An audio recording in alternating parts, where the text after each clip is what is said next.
Then I'm going to call to order. Kaylee, roll call, please. Chair Claren? Here. Vice Chair Gove? Present. Commissioner Freeman? Here. Commissioner Kavanaugh? Here. Commissioner Taylor? Here. Can we all stand for the Pledge of Allegiance, please? Ready, begin. I pledge allegiance to the flag of the United States of America, to the republic for which it stands, one nation, indivisible, with liberty and justice for all. Thank you. All right, we're going to open up for public comment. This is an opportunity for members of the public to address the commission on items that are not on the agenda. If you have a public comment, please state your name for the record.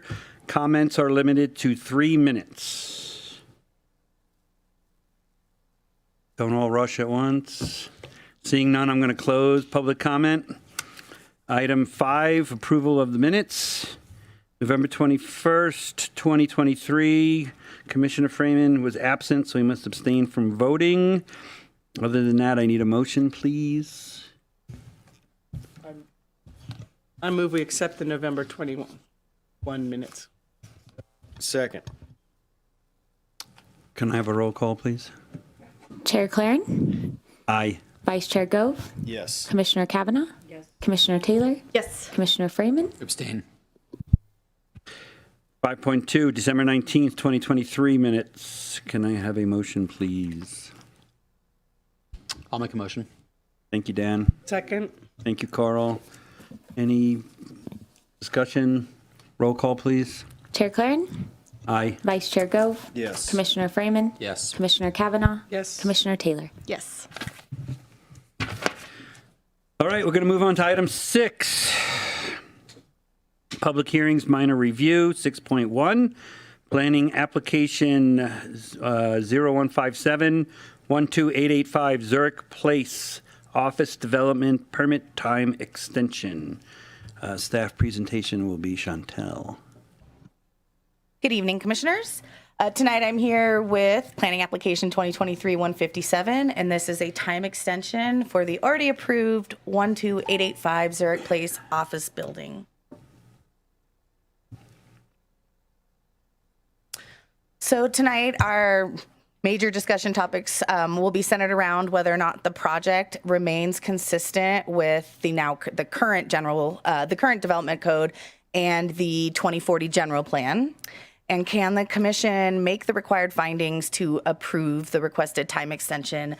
This is not a new review of the approved project, so we won't be going through really kind of that project description, project approval process. It's just on whether or not the commission sees fit to allow an extra 2 years for the applicant to get the project going.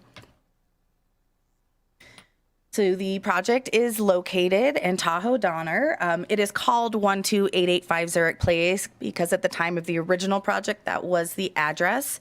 After the project was approved and because the access point is actually off of Northwoods and not Zurich, the applicant requested an address change. So the current address is 17308 Northwoods Boulevard. The project site is 1.1 acres. It's in our Tahoe Donner plan area of our general plan, and the zoning is neighborhood commercial. Some of you were here for the original approval, but some of you were not. So here are some simulated elevations of what the project looks like. It's about just under 10,000 square foot office building.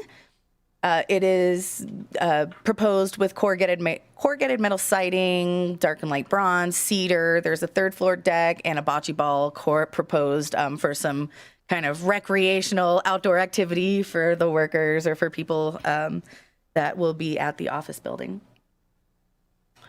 Quick view of the site characteristics. As you can see, this is Northwoods where my arrow is.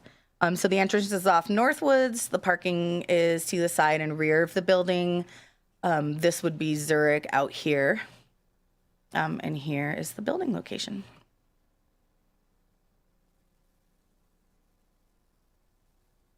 The project was approved in November at the November 16th, 2021 Planning Commission meeting.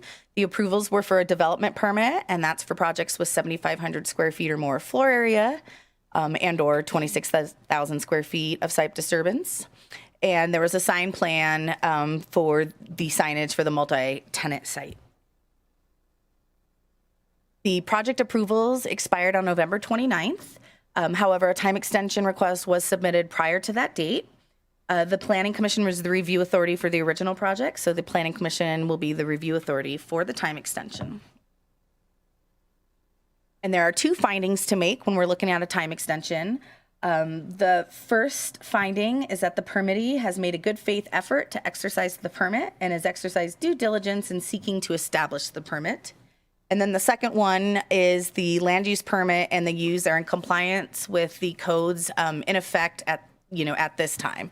So that would be the October 2023 development code and the 2040 general plan. There are no applicable specific plans or master plans.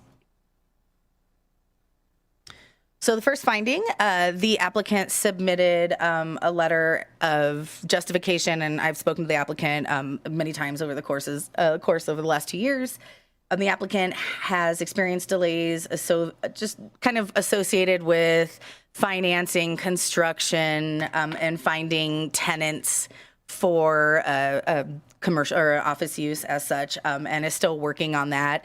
So this is why the applicant would like an extra 2 years to get things together to go ahead and move forward with construction. And then the second finding is that the land use permit and use are in compliance with today's codes. So we do have a new general plan in effect. This was approved under the 2025 general plan. Staff went into the 2040 general plan. There hasn't been any changes to the Tahoe-Donner plan area. The Tahoe-Donner plan area was applied to the existing Tahoe-Donner community area, and that's for build out of single-family homes, multifamily homes, neighborhood commercial uses such as these, and recreational facilities.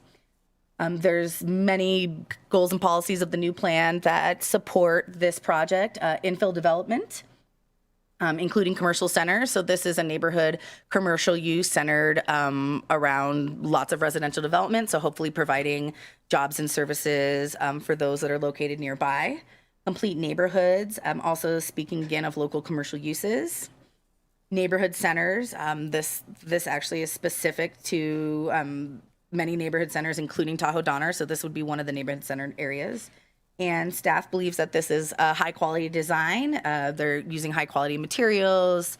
They took the time to design what seems to be a office building that fits in nicely with the surroundings and kind of speaks to the area. There is a berm, if we went back to the site characteristics, that kind of hides the parking and kind of breaks it up from the residents that are right across the street. So staff would say that this is high quality design. The development code has changed since 2021 to 2023, but none of those changes has necessitated any changes to the project. So you might remember last meeting, we spoke about the easements and required elements and easements, and that was a change to a time extension. This project does not have any required site elements in any easements. The bicycle parking, the way we calculate bicycle parking has changed, but the amount of bicycle parking that would be required under both codes remains the same at 3. So there were no other development code changes that staff recognized that would cause a change to the project. So it is consistent with our development code. As of today, at 2 p.m., we received 2 comments, one in support of the project and providing kind of that neighborhood commercial uses and jobs nearby, and one against the project, believing that the applicant did not make the good faith effort to exercise the permit. Staff recommends that the Planning Commission adopt Resolution 2024-01, and that would be approving the actions based on the recommended findings and subject to the recommended conditions of approval. The first being determining the project to be exempt from CEQA. And when we do a time extension, it's the time extension is exempt from CEQA, and approving a 2-year time extension for the previously approved Zurich Place office project. The Planning Commission can, of course, take some alternative actions. That could be continuing the public hearing to date and time certain to request additional information. Find that the exemption was not suitable and require additional environmental review. The commission can approve the time extension, add, modify, or eliminate any provisions, or you could deny the project based on the fact that the required findings cannot be made. Whatever your decision is, the appeal period would end at 5 p.m. on January 26th. And that's all I have tonight. Thank you. Is the applicant here? The applicant was not able to make it this evening, so the applicant is not here. Okay, well then, are there any clarifying questions for staff from anybody on the dais?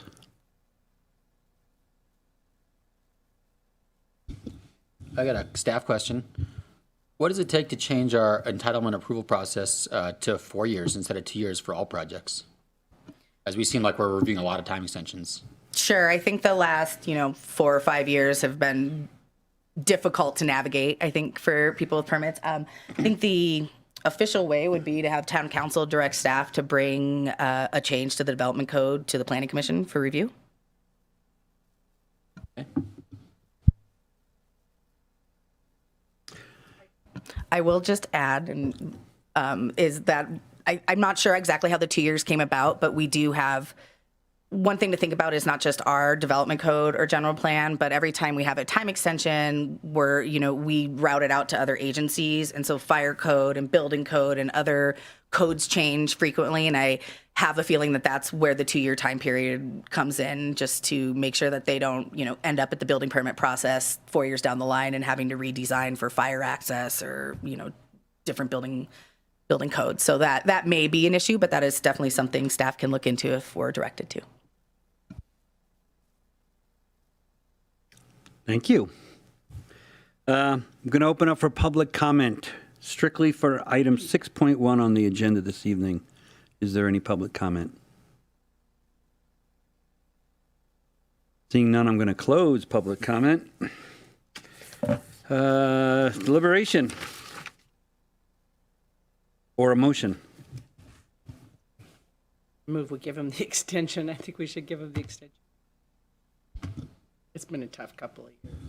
I'll make a motion to adopt resolution 2024-01, approving the following actions based on the recommended findings and subject to the recommended conditions of approval. 1, determine the project exempt from CEQA, and 2, approve the 2 year time extension. Second. Any other discussion? Roll call, please. Chair Claren, Aye. Vice Chair Gove, Yes. Commissioner Freeman. Yes. Commissioner Kavanaugh. Yes. Commissioner Taylor. Yes. Motion passes 5-0. Number 7, public hearings, major review, 7.1. Item 7.1 is a planning application 0034, the Village at Grays Crossing Car Wash. We have a staff presentation by Yumi. Before we proceed, That's right. Before we proceed, I think Commissioner Gove has to recuse himself. that is correct. Well, you go recuse yourself then.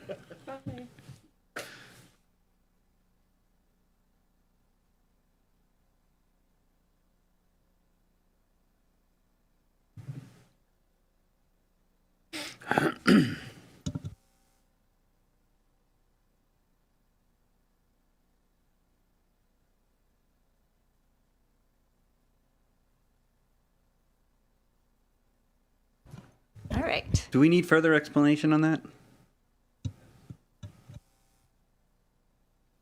Are we ready? Chair? Yes, Yumi, thank you. Okay. We're here to talk about the Village at Grays Crossing Car Wash.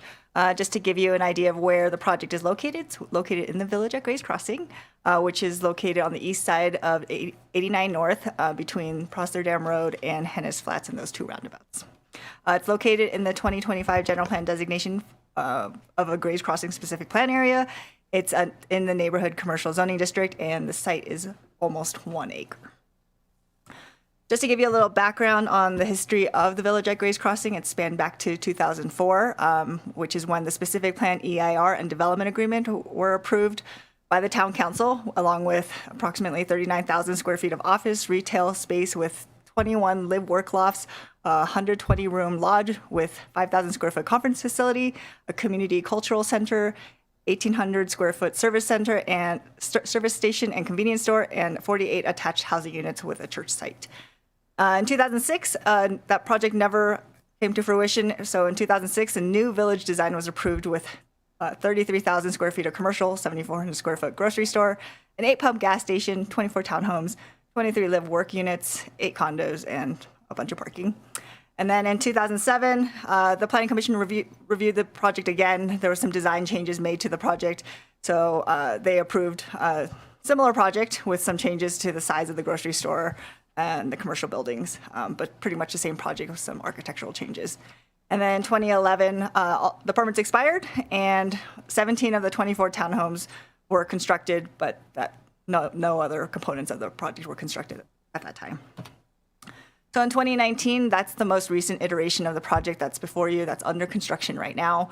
At that time, the Planning Commission approved an 83,000 square foot, 129 room hotel with a 5,000 square foot conference center with pool and outdoor lounge area, 3 commercial buildings with 5 residential units each above, 2 commercial buildings with 3 residential units each above, so 21 residential units, 24 attached residential townhome type units, and at the time, an 8-pump gas station with convenience store and car wash was proposed, but removed from the project by the applicant at the Planning Commission hearing. And that was in response to some public comment they received at that time. And since then, there were 2 2-year time extensions, including one you looked at last meeting, were approved in 2021 and 2023. So the Village at Grace Crossing is still a project that's in effect and under construction. The 24 townhomes have their building permits pulled. 3 of them have been constructed. The 5 mixed-use buildings have their building permits in process, they're almost ready for issuance and pending the construction season, and the 4-plex is under construction. The hotel has not started construction, which you'll be talking about in the next item today. The applicants today are requesting review of a 3,900 square foot car wash with a 100-foot car wash tunnel. And they claim that the car wash can service up to 5 cars at one time, which is maybe 45 cars per hour. The building also includes a restroom, employee break room, manager's office, vending area, and 13 parking stalls are on the site. And while your staff report says there are 8 vacuum stations, there's actually 9.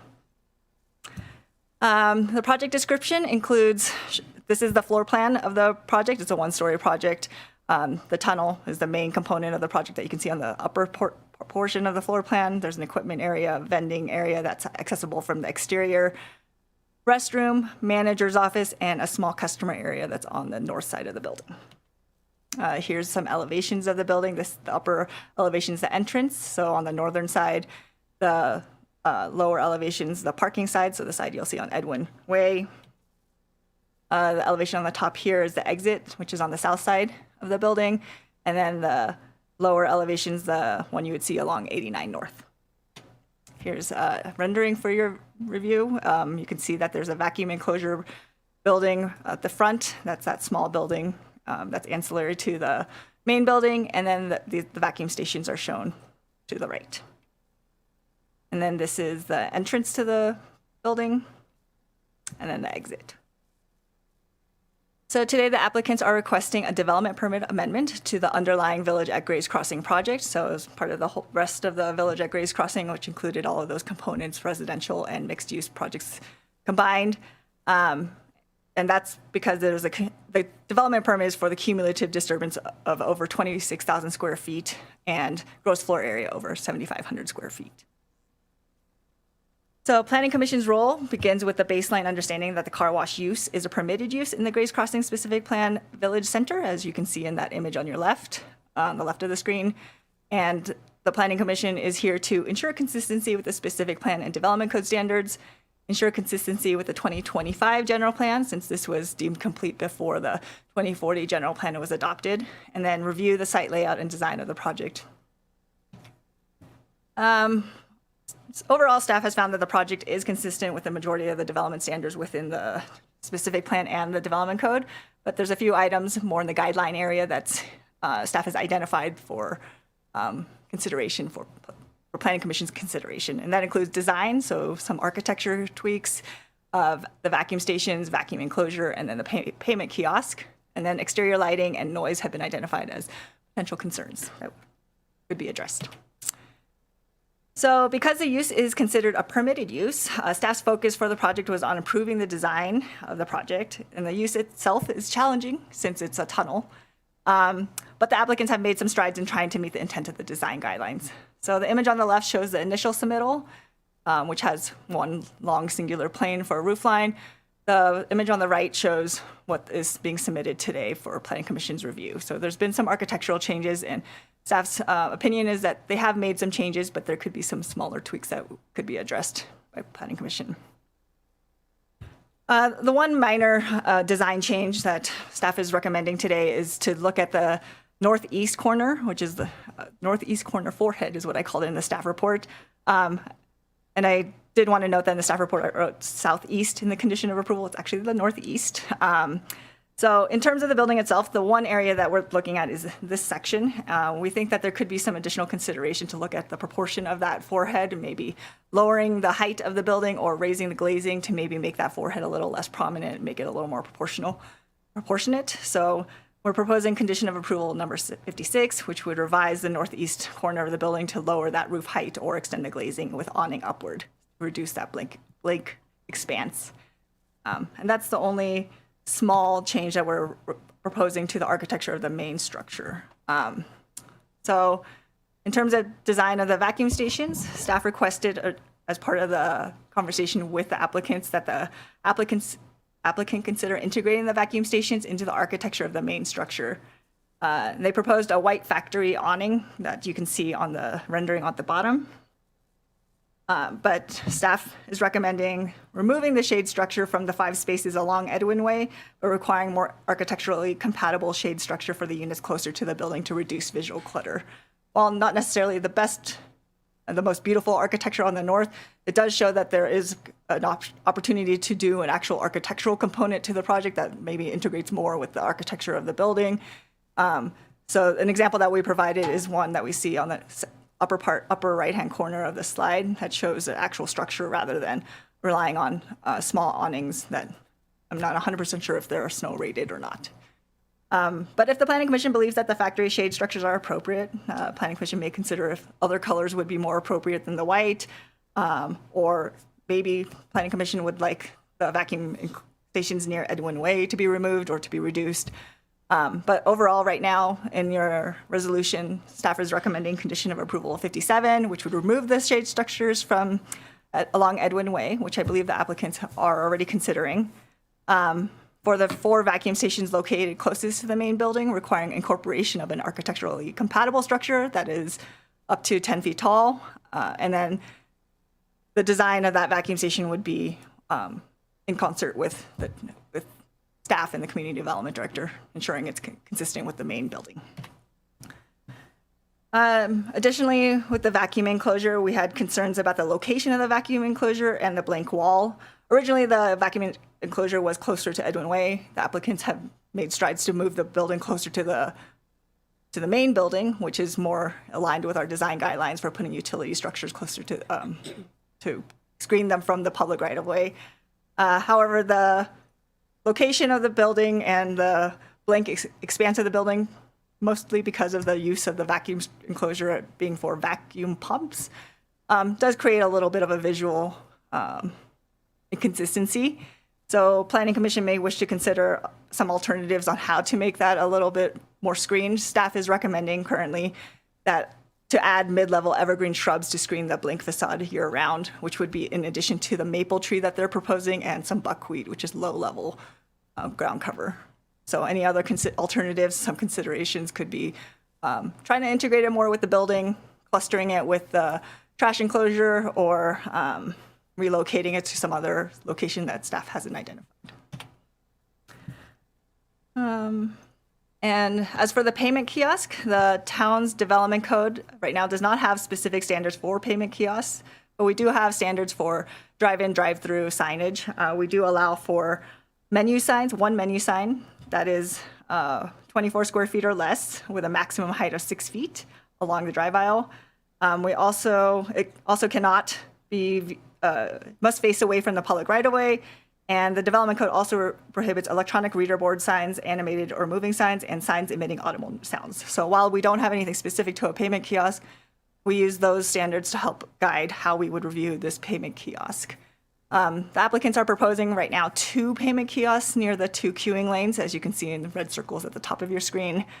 And to be aligned with the requirements of the development code, staff is recommending reducing that to 1 kiosk. That may be closer to the building. There may be some reconfiguration of the queuing lanes that may be necessary to accommodate that, but that would make it more aligned with the development code. We're also proposing to, the recommendation also includes restrictions on how big the signs are, how tall the screens, how big the screens are, how tall the whole kiosk is, and then not allowing for any signs to sound to emit from the kiosk, and to require that the screen shut down when the car wash is not in operation. And then there's also a requirement that rather than a CMU clad kiosk, requiring that it be more designed to be more consistent with the main building, which would mean being clad in materials that are consistent with the architecture.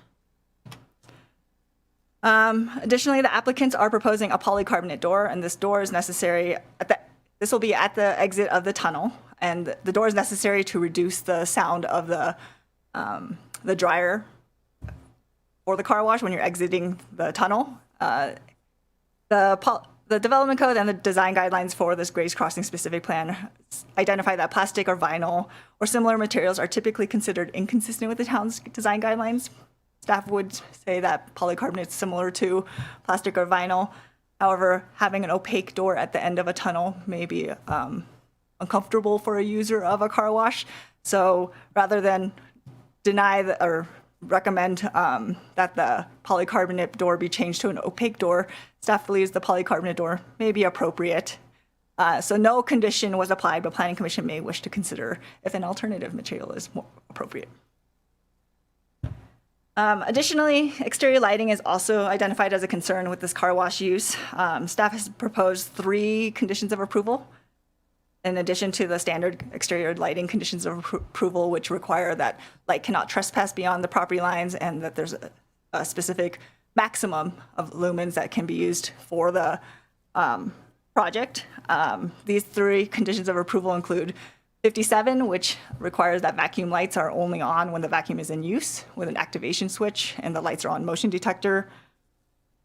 Condition of approval 59, the vending machine lighting should be low lit and only lit when being used. And then condition of approval number 60 would require that the interior lights of the car wash will be shut off after business hours so that the lighting will not emit beyond the polycarbonate doors.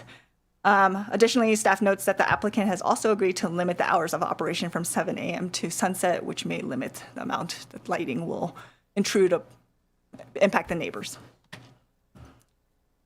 Additionally, noise is identified as a potential concern with the car wash. The applicants hired Ballard Acoustical Consultants to consider the noise impacts of the projects at sensitive uses, which are the residential uses nearby.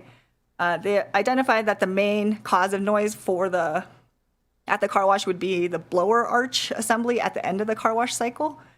And the polycarbonate door was proposed by the applicant in order to reduce the noise impacts by 14 decibels. Ballard found that looked at the noise of the gas station convenience store, which was identified in the grades crossing specific plan EIR, compared that to the potential noise from the car wash use, and found that the noise is more at the gas station convenience store, at the car wash, but it's still within the parameters of the town's noise ordinance. So looking at the chart at the bottom, you can see that on the left-hand side, there's the decibel levels at each of those sensitive uses, and you can see that they are below the 55 decibel level that the town's noise ordinance allows. And then on the right-hand side, you can see that with the analysis of the potential convenience store and gas station that was identified in this EIR, that they are a little bit lower than the proposed car wash, but they're overall, Ballard found that the project as it's being proposed today is consistent with the noise ordinance. Additionally, staff is proposing a modification to condition of approval number 57 that's not within your staff report that's being presented here, to require that the vacuums be only on when in use. So the motors would be turned off when not in use. So that would be an addition that we would add to that condition we discussed previously about the vacuum stations. With that, staff is recommending that for environmental review to determine that the project is exempt from additional review pursuant to Public Resources Code Section 21083.3 and State CEQA Guidelines Section 15183, finding the project consistent with the Grays Crossing specific plan and the EIR that was adopted in 2004. Staff also notes that we looked at the noise study.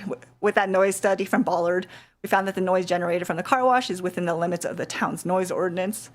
That there was a traffic study that was conducted for the site, and we found that the level of service for all intersections were acceptable, even with the car wash.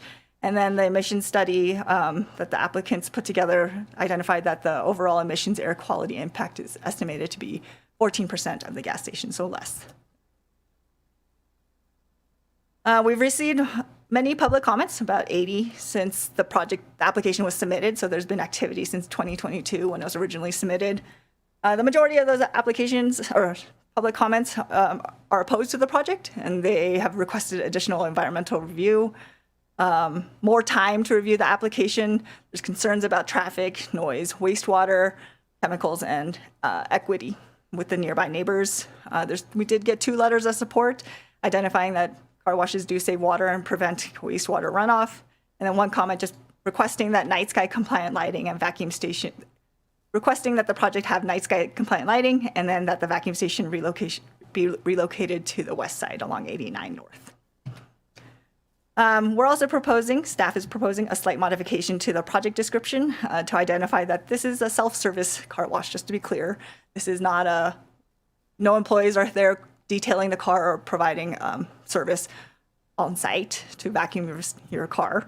And then to update the vacuum station quantity, as I noted, I erroneously wrote 8 stations in the staff report. It's actually 9.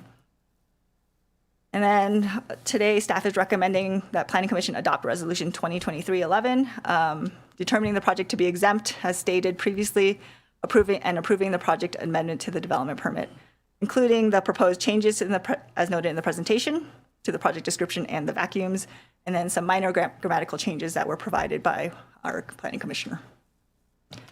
As always, there are alternatives for the Planning Commission to consider. You can continue the public hearing to a date and time certain, and you can ask for additional information from either staff or the applicant.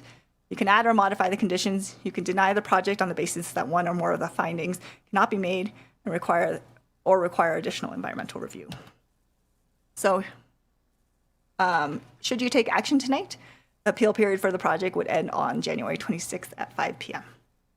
And that's all I have. We do have our applicant team here today who has a presentation prepared. Can I just ask one question? You had mentioned 5 spots for the vacuums along Edwin, and I think the 5 spots were along the building.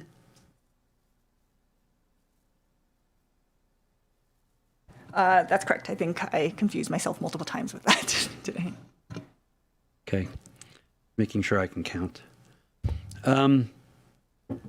We usually go right to the applicant's presentation, or do we have clarifying questions for staff? Whichever you prefer, but typically we've gone to applicant presentation. Okay, then let's do that.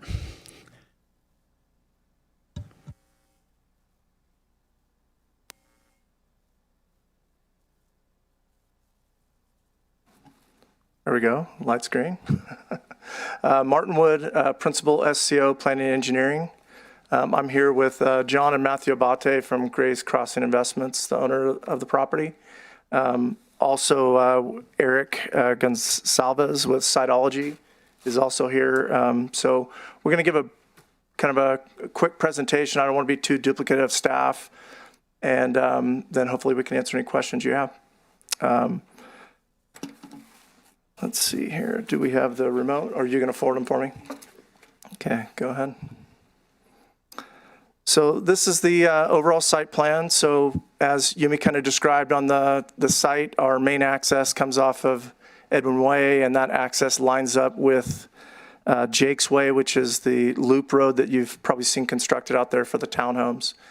And basically it comes into the site. We've got a splitter island that goes into the north end of the building, and then it exits out of the south end of the building, and then wraps around where we've got some vacuum stations for self-use. Can you go back? Just a couple additional things to point out on this slide is there is an earthen berm along Highway 89 that we were required to put there. I'll show the landscape plan later, and that's heavily vegetated along there to obscure views from Highway 89. Additionally, we have an earth mounding that is along Edwin Way that does site obscure a little bit some of those 4 vacuum stalls that are along Edwin there. You've seen the elevations before, high quality architecture. We've got metal batten siding, vertical and horizontal wood siding. We're drawing these materials as a whole from the Grays Crossing project. If you've seen the new townhomes that have been out there that really look, in my opinion, excellent. A lot of those type of highly durable materials are being integrated into this, and a lot of the same tones and grays. You also see, had several submittals on this thing, of requests from staff and articulation of the roof elements and the breakup of the massing all the way along there. So there's been a lot of strides and a lot of different, I think we had 6 different site layouts on this based on staff recommendations over the last, year and a half or something. Okay, next slide. This is the north entrance. You see the office area to the left. And again, that polycarbonate roll-up doors that we're asking for usage in that. We think a clear view through there is just going to be a better experience as people go through the tunnel. Slide.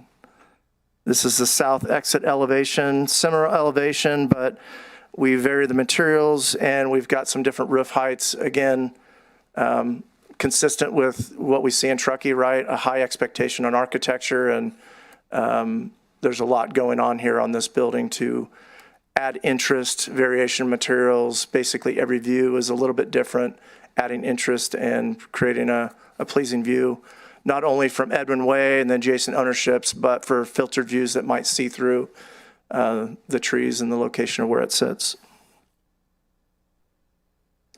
This is the west elevation. I think these were some of the last changes that staff had us do, is even though it sits back quite a ways from Highway 89, and we're going to have that earthen berm that's going to filter a lot of this stuff through the vegetation, we added a lot more interest to that facade, even though the public won't generally be on that side.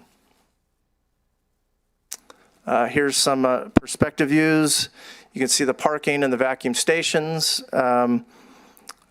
I guess one thing I'll just bring up, we've kind of gone back and forth with staff on typical of these type of businesses. There's some type of shade structure that goes over the vacuum thing. That's just kind of the norm. It's a little difficult in the Truckee climate. One thing that we were originally looking at is removable for the wintertime and actually put them in storage, just so we don't have the structural components of snow storage and those type of things on there. And then there was also visual concerns that staff kind of thrown at us. The most recent one in the staff report, I'll just say our preference, or our client's preference, is maybe we just don't have shade structures on there at all on any of the units, and it's just the arm with the vacuum. Rather than the one picture, we weren't really excited about having an extra structure in front of you. You spend all this money building this incredible, nice architecture, Truckee style, and then it kind of gets diluted with a secondary structure in front of it. And it also, in this type of business where you have cars pulling in and out, it provides another opportunity for, somebody dinging their door as it swings open, and other obstructions as you pull in and out. So as you deliberate or discuss that particular topic, we're okay with not having shade structures on there. Again, this is another nice perspective. One thing I just want to call out, we added some of the daytime perspective and some of the nighttime, but we agreed to hours of operation ending at dusk. So I think when we talk about some of the lighting stuff going forward, I don't think that's going to be much of a concern, because that's going to be when the business closes. Next slide. This is the south exit. One thing I just want to, these perspectives are good so you can see the architecture, but what they don't really show well is they just have an expanse of green. They don't show all the shrubbery, trees, low to mid shrubs, and all that stuff that's going to add a lot more interest and obscure and view and really add to the project, making it look more beautiful. Okay, and then this is the northerly entrance, again at dusk. Let's go to the next slide. Just want to kind of have a robust landscape plan. On some of the previous iterations, we had in fact, the one right before Planning Commission in July, that's what we were coming forth with. It had an access aisle that was on the west side of the building. And based on one of the conditions that came right before that Planning Commission, a couple business days, that's why we asked for a continuance. And this is the redesign where that access aisle on the west side is no longer there. And we basically heavily have landscaped that. We were able to make a larger earthen berm based on this layout. And you can see that there's going to be a lot of shrubbery. The mid-sized shrubs that staff is recommending in front of the vacuum building, we've got no problem with that. Again, we're trying to put a really nice product in here with the overall landscaping plan. This I wanted to just kind of point out. There's a couple things that are, I guess, unique to this site. I mean, when we're talking about where some of the projects like this are suitable, one thing that's kind of amazing about the Grays Crossing area is we have some of the best traffic characteristics in all of Truckee. We have 2 roundabouts at both ends of the village of Grays. So we've got level of service B, which is some of the best characteristics that we have in Truckee. So in terms of traffic, we're looking amazing for what we're even at build out of the whole Grays Crossing project, in addition to the village. So that's one thing to note on here. The green dot kind of signifies the end of the south tunnel, if you will. And if you look at the arrow to the south that goes to Frischman Hollow, that's 275 feet away. And it crosses a heavily treed area and a drainage way. And then the arrow that goes off to the east, that is over 600 feet away. That crosses a golf course, and that's the closest single-family lot in Grays Crossing on Hennis Road. So I think it's important to denote the proximity on this thing. So when we're, go to great lengths to meet all the DBA requirements per the sound reduction, just the sheer distance from some of these adjacent land uses is going to play a really big part in impacts or relatively minor impacts in terms of noise and visibility and those type of things. So I thought this was a good pictorial to just kind of show that. Okay. Yeah, the kiosks. This type of business, this is, it's really important to have the ability for people to put in their credit card and select the type of wash that they want. And one thing based on this design is you're trying to move people through, right? We want efficiency. We don't want people there idling for a long time to be able to enter the tunnel. And to have 2 kiosks, as you see there, the 3 different pictorials to the right, those don't have much illumination. These aren't the size of a piece of plywood, highly illuminated Starbucks sign. This is a small little box, essentially. The upper left pictorial, that's the town of Truckee pay for parking little machine. So it's going to be very similar to that. And why do we have a bunch of the pay for parking signs or machines in downtown Truckee? It's for convenience and use and located in the optimum spots for, the people of Truckee that go into the downtown. So this is no different. We really feel 2 kiosks is necessary. I mean, that's why we have the splitter lane, where you can have the ability for people to make their selection, get paid, and then they're queued up to go right into the tunnel. It's just more efficient and it's fast. The amount of illumination on these machines is tiny. Where we're identifying, why don't we go to the next slide? Where we're showing the 2 blue squares, if you will, those are oriented at kind of a 45-degree angle to Highway 89. So they're not direct to Highway 89. We're going to have an earth berm to the left there. You know, you've got probably 100 feet to the edge of the travel lane on, you know, people driving on Highway 89. And again, this is a really small machine, and we feel this is vital for a business to flourish and actually operate appropriately. So having one kiosk really creates a problem, because if somebody, let's say their credit card didn't work, and you've got a kiosk right as they're trying to enter the north end of the building, everything backs up. It's just not going to flow. It's not going to work appropriately. So we're hoping Planning Commission can kind of see it similarly. Is this is not an obtrusive machine, and it's similar to the pay-to-park machines in downtown Truckee. It's not a big drive-through machine. So with that, we are asking for, I guess, modification of the language on condition number 58A and elimination of condition 58B to allow for 2 kiosks and allow them to be located where we're showing them. And we think it's going to be appropriate and look right and work well for the site. Okay.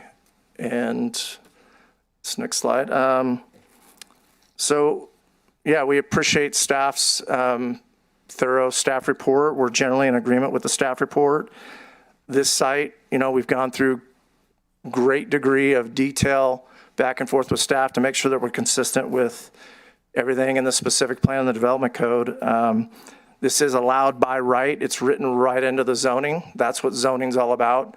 It says car wash. I know there's some people that don't want that element in Grays, but we feel it's a really suitable site. We feel with the, again, traffic access off of the Highway 89 there is, and off of 80 is ideal.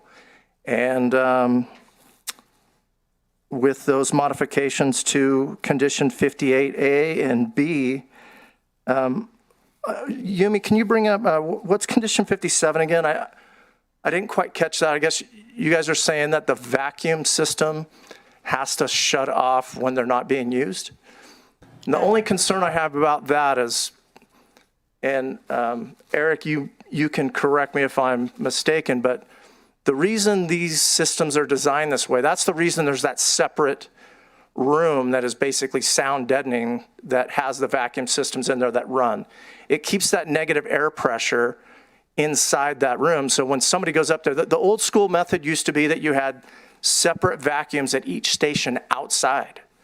That's far louder, far less efficient, more prone to maintenance and replacement and those type of problems. So I see it problematic trying to shut off that room when it's not being used. Obviously, when none of them are being used, it's off. But it can't turn on and off based on one user of the 9 vacuums because it constantly has negative air pressure. Am I correct in explaining that? So we wouldn't be in agreement with condition of approval 57. We think it's counter to the industry standard, and we feel that our design is superior in that respect. So with that, I know we're going to hear from public comment, but we're available to answer any questions that you might have. Thank you, Martin. Thank you. Okay, clarifying questions. Dan? Yeah, for staff, for applicant. I'll go first for staff. First one for staff is what was staff's reservation to having just one kiosk? Well, our development code only allows for 1 sign per drive-through, so that's where that came from.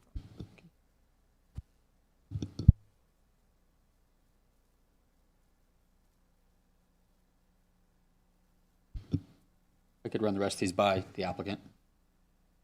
Okay. Tammy?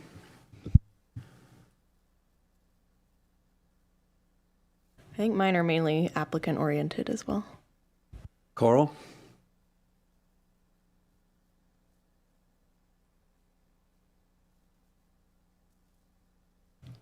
Yeah, I have a, I have a question regarding our role for staff. So I can see in the specific plan, yes, so it's a permitted use. And if, so I understand where the premise that our role today is to just examine However, in light of the public comments I read, all 172, whatever it was, I have to ask, is there any ability to examine whether this project truly is consistent with the general plan? And I believe it's the old general plan, correct? Is that on the table at all? And why, if not, why not? Well, you are looking at the 2025 general plan and ensuring consistency. When we did our review as staff, we didn't find that a car wash was explicitly prohibited by the general plan, and it was explicitly permitted by the specific plan. So in terms of use, staff's perspective is that it is a use that's allowed by right. And if we examined this or deliberated on this and found that we did not feel that this project was consistent with the 2025 general plan, or we had cause to doubt that it was consistent with the 2025 general plan, is that a reason to open the discussion for the appropriateness of the project in the first place? I would say that outside of the use perspective, if there's something that's inconsistent with the 2025 general plan, that's definitely up for consideration by the Planning Commission. And if there is a question that we have regarding the adequacy, the appropriateness of the existing EIR, does that also open up the possibility of not allowing it to be exempt from CEQA? I think that if you wanted to provide that direction to us, we might ask for a continuance to do additional research. There's very explicit findings within the section of CEQA that we've used tonight that essentially mandate that we don't conduct additional environmental review. That's per state law. So I think the commission, or we would encourage you to articulate what areas of the EIR you think we missed out on, and then we would likely continue and come back with that information. It seems like that's appropriate for our deliberation period, not right now.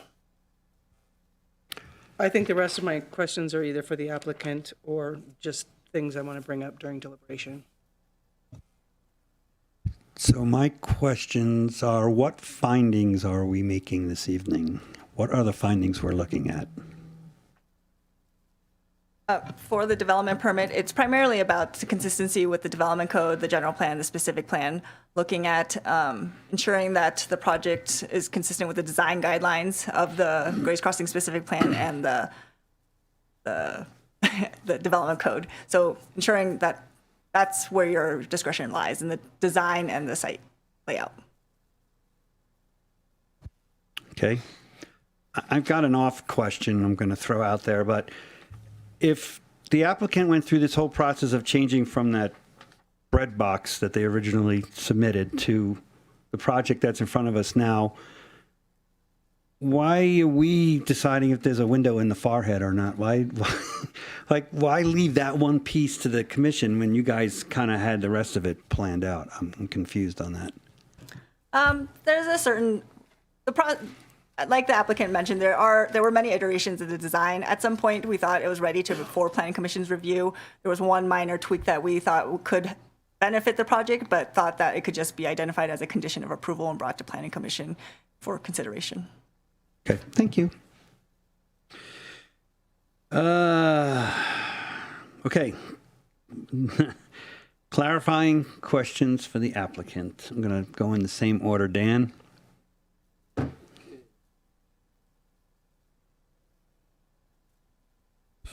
All right, first question was, some of the plans called for a galvalume finish on the roof and the siding, but then other plans called for a black standing seam on the roofing, and I was curious where we landed on that and if there is indeed any galvalume project at all.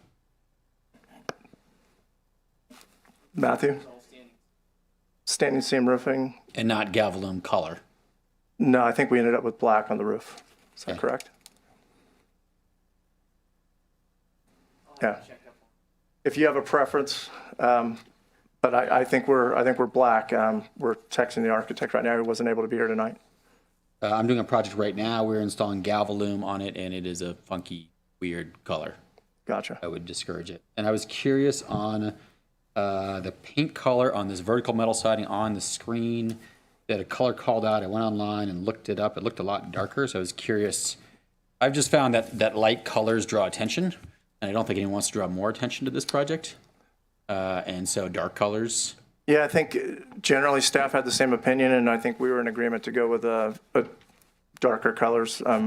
We're happy to provide paint chips prior to actual installation if we're get an approval. Are there additional noise control measures beyond the exit door that are being put in place? That's the main one. I mean, I kind of explained the vacuum system that's in an enclosed building. So similar to where you'd have noisy generators and things like that. If you put it in a building like that, that's the best way of reducing sound. That's really kind of the norm in Truckee for a number of buildings if you have a generator or something loud emitting. As far as that tunnel, really the loudest part of the operation is the drying operation of the car before it exits. And what we're able to do, it gets a little bit complicated with the mechanics, but we're able to have the polycarbonate door closed during the drying cycle. It shuts off and the door opens. So by doing that, we were able to reduce the decibel level considerably from the no door option. So those are the main things. Those are the major noise emitters.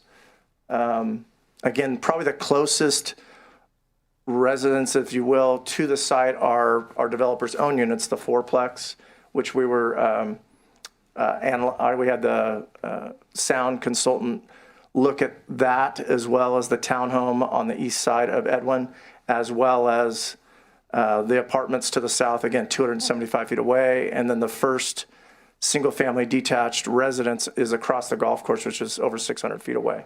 So really the main concern is on site and those immediate residents around there and meeting the town requirement.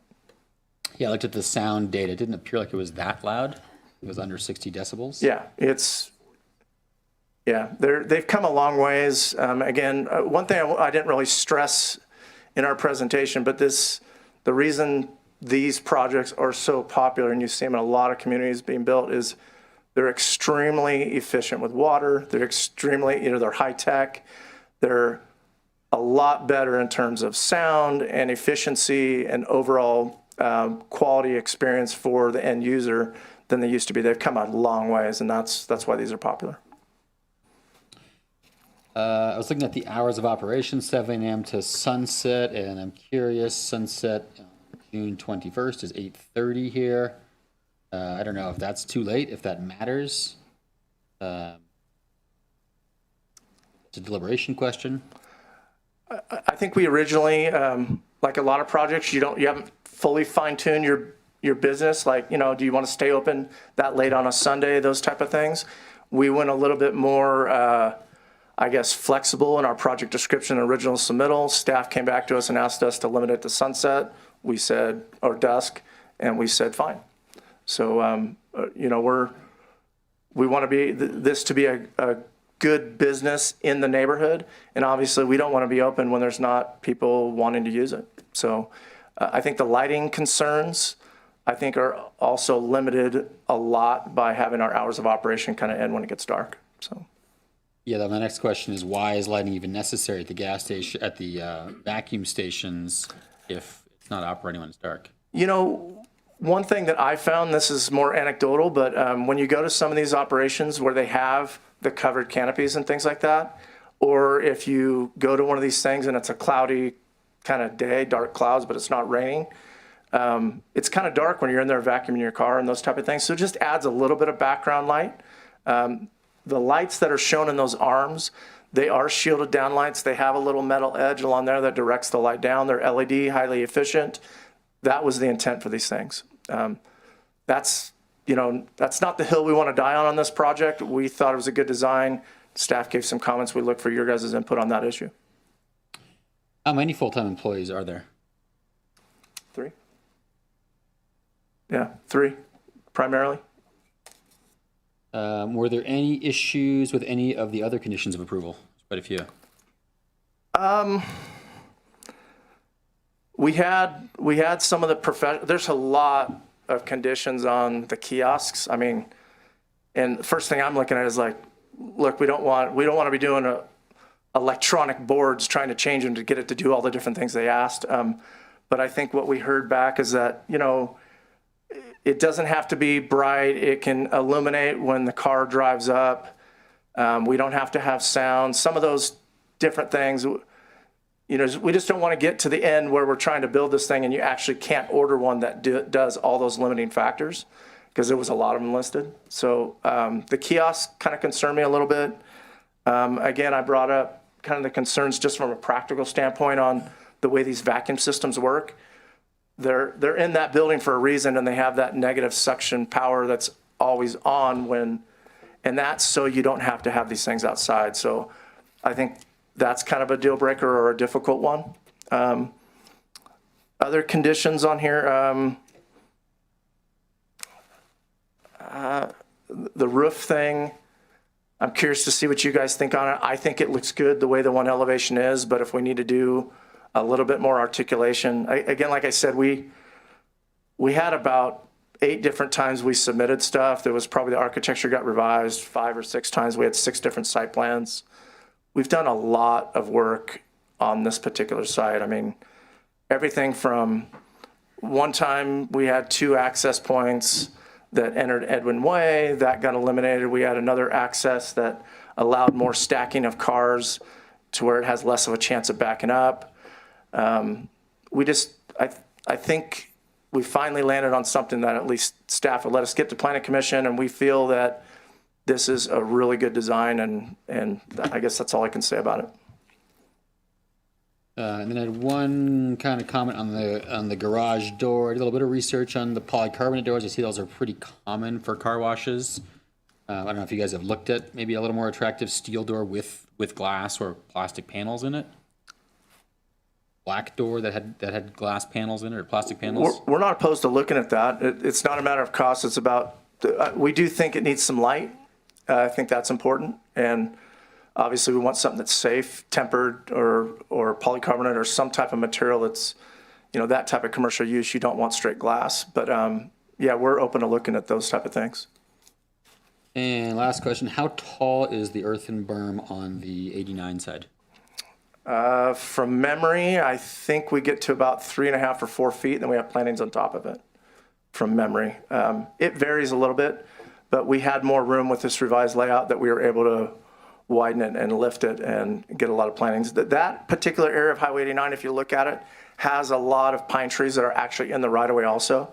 That end of the village at Grays has quite a bit of trees in the right-of-way. So that in combination with the earthen berm, you never want to fully screen a business, right? You want to know people that you're there, but we don't want them really seeing the operation. And with the building facade, as you see up on the screen, facing out to Highway 89, and they're not going to be looking at any cars. They're going to be looking at, a pleasant building with some landscaping. They're not going to be looking at vehicles.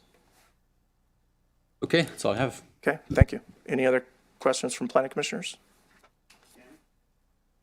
I just have a couple. One, I guess it seems like some sort of structure, shade structure would be required. One thing I'm thinking is you'll likely be required to install solar as part of the building code as part of this project. Why not use a carport for that instead of putting it on your roof? Might serve a dual purpose, seeing as this is generally a pretty energy intensive use. Have you considered that at all? Done any energy modeling yet for the project? I haven't got there on the solar bit, but we're going to meet. California's got the most stringent green energy code, so we're going to meet every bit of that. The structure's just concerned us it's just people pulling in and out, right? And people opening their door. You're adding additional posts at a location where it's not ideal when people are pulling those vacuum hoses around. They've got, depending on the type of vehicle where the door's open. That was really the main concern. Not saying we can't make it work, but I think when you put all that effort into the facade of the building, we didn't want to detract from that by adding that structure. Okay. And then second, I'm assuming there will also have to be motion and occupancy sensors for lighting inside. Would that be something you considered for the outside space as well to kind of bring down any of those concerns? Yeah, there was a condition, I think already in there for that they turn on and off. we got to figure out how to make it work. But yeah, there's some pretty awesome switches and that can turn it off and on based on either motion or time, or so we can integrate something like that. Okay. I think that's it for now. Thanks. Great, thank you. No questions, Carl? Okay, at this time, I'm going to open it up for public comment.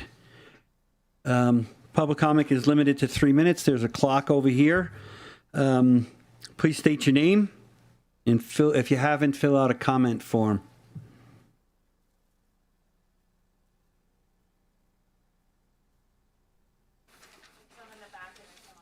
Oh, I didn't see any. Thank you. I didn't see any when I came in. Commissioners, I'm Mike Rogers. I live in Gray's Crossing on Hennis Road. I'm going to address two things in my 3 minutes, I hope. I'm going to strenuously object to the staff's opinion, probably from the town attorney, about the role of the commission in this regard. It's not correct to conclude that the car wash is permitted by right simply because the specific plan references once the words car wash. It only mentions it once, and it's an afterthought, because if it had been their intention, developers' intention to bring it forward in a big way, we would have seen it as something larger than the whatever 500 square feet that they had entertained in the initial offering in 2019. So it's an afterthought. So, it's being proposed by the developers, not what was referenced in the specific plan. In that plan, the developer requested to build a gas station, convenience store with, I'll call it, an afterthought car wash attached to the gas station. This afterthought the afterthought car wash was supposed to be 500 to 700 square feet. If we go back and look at those documents, that's what it was. Now they're proposing almost a 4,000 square foot standalone automated car wash that will service, to Truckee's benefit, 45 cars an hour. That's materially more than what they had originally proposed, even if you assume it wasn't an afterthought, and will have a severe impact on the land use. And it's fundamentally different than the car wash that covers 500 to 700 square feet. On that basis alone, the Planning Commission can't conclude that the car wash is permitted by right. It's a completely different use. Furthermore, while the gas station was analyzed in the EIR, a car wash was not even described at all. The potential environmental impacts of a different use to hydrology, water quality, hazards, which we'll have someone talk in a minute, traffic, noise, and public health were not analyzed at all. They weren't analyzed in that initial EIR because it was an afterthought.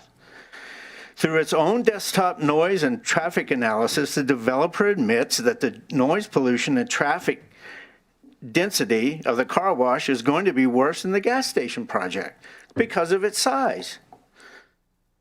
Even the developer's incomplete analysis concludes that the community would be worse off because of the noise. Could this Planning Commission, in good faith, approve a project without knowing that the potential negative impacts Mr. of the Rogers, project? your time is up.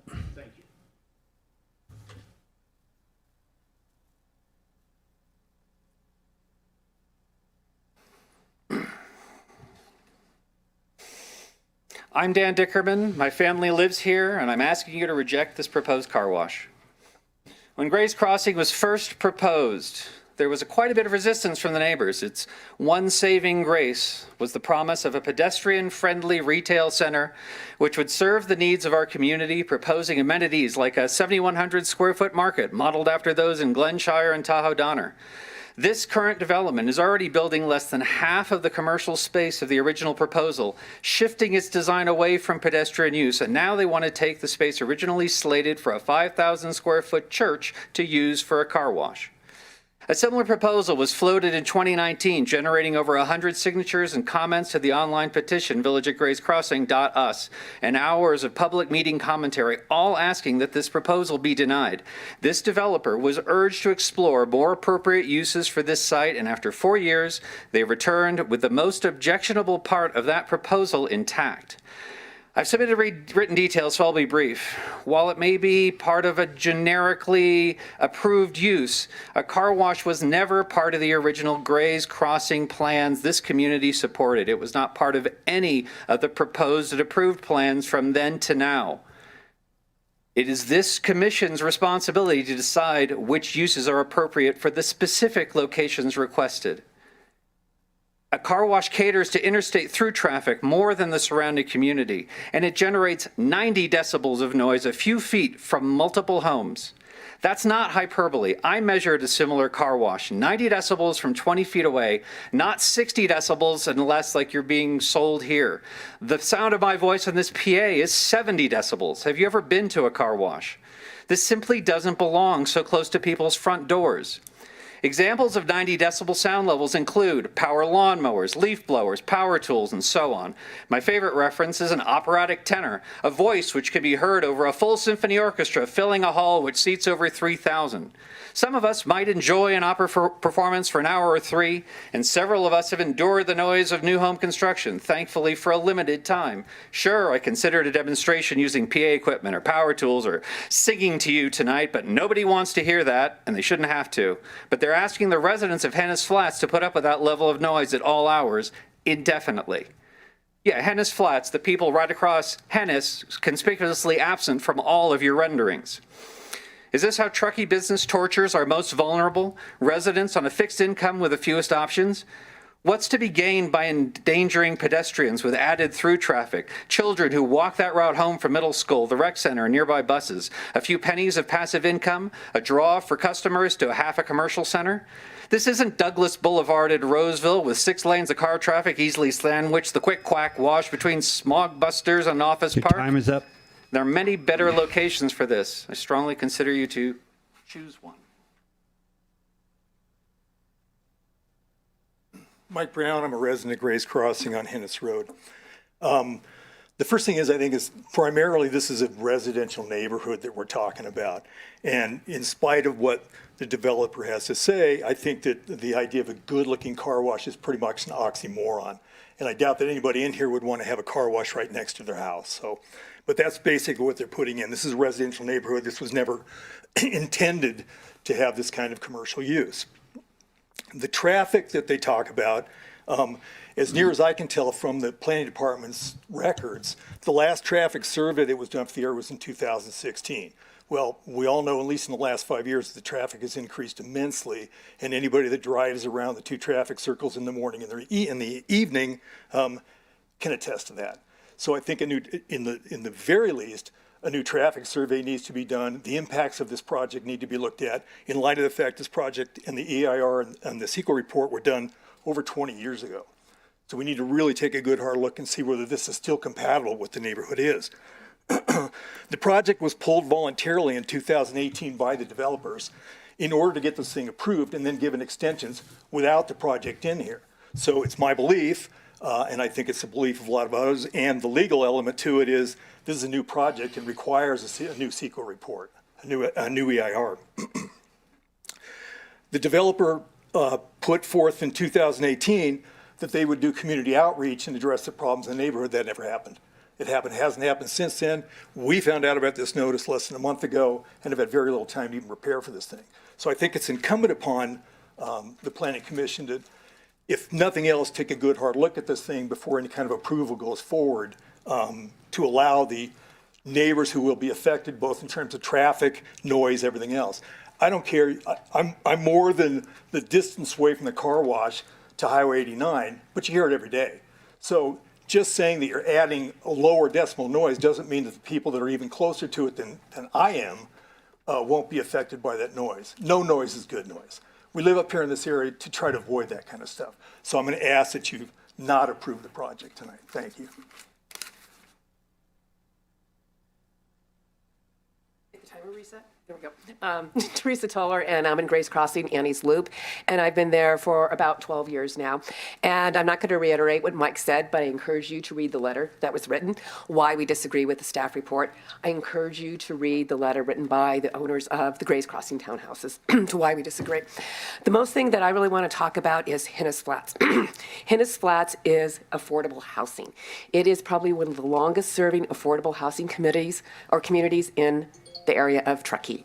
It is also probably one of the largest. It has over 98 apartments in there, which is 275 feet from the car wash. Over 30 of them face the car wash directly. Right in front of that building is their bus stop for school. You have pre-kindergartners, you have kindergarten, you have first, second grade students waiting at that bus stop. Is that safe to have a car wash in front of them? Is that safe to have an elementary school not too far away? Is that fair because there's another affordable housing unit that's probably maybe 1,000 feet away? Again, we as a community are talking about how we support affordable housing, and yet we are exposing the most vulnerable people, as Dan mentioned, to noise, to unsafe school bus stops, etc. The other thing I'd like to bring up on that too is why do we need a car wash? We have a car wash less than 2 miles from us. Do we want Burning Man? Did we see everything that happened in Burning Man? All the trash that happened in Reno? The developer was very clear in 2019 that he is trying to drive traffic from the interstate to Gray's Crossing. Do we want that for a car wash? Do we want that in a residential neighborhood? And most importantly, do we want our most vulnerable people, the people who are shoveling snow off your roof, the people that are cleaning your dishes, that are waiting your table or serving you at the bar, are we saying that they do not have a right to safe and equitable housing that everyone else has? And that's all.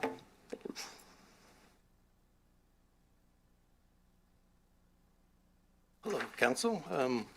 Sean Lanthier.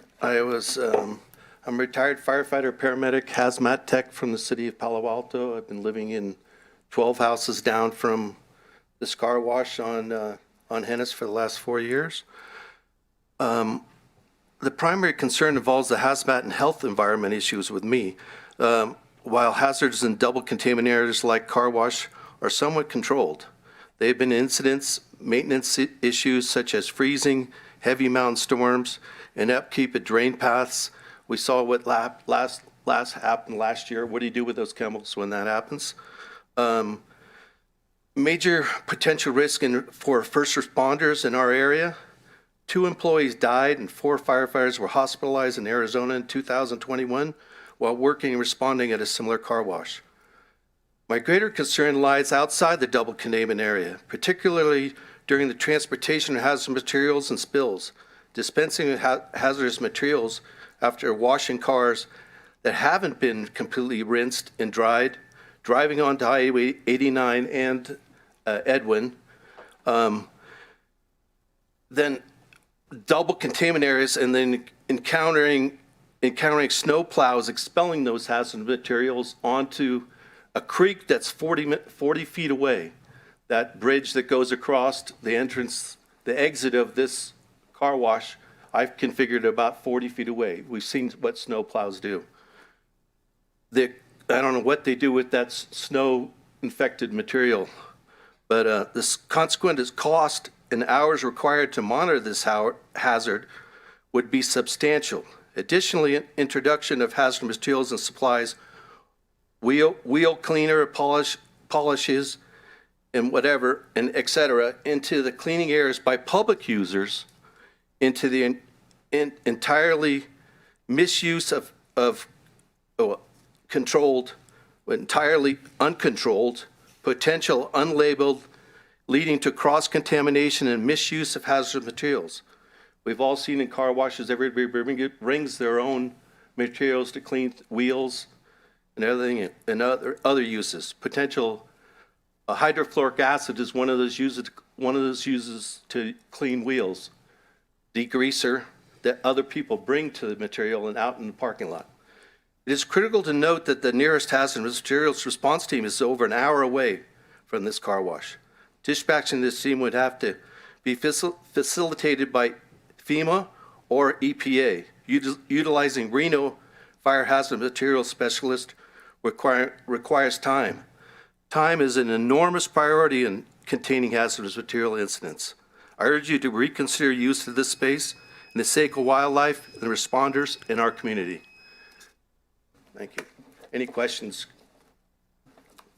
I'll be there. Thanks.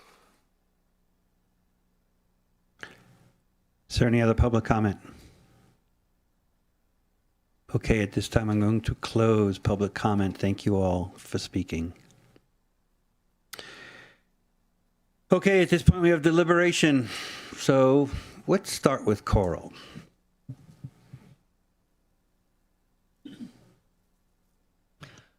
So as you probably ascertained, I have concerns regarding the adequacy of the EIR. It was done a long time ago. In particular, the resource areas that concern me are traffic, safety, equity, and then in terms of, I'm also questioning, just to introduce the topic, whether it really is consistent with the general plan, the old one. In particular, the community character part, that would be the EIR, the circulation element.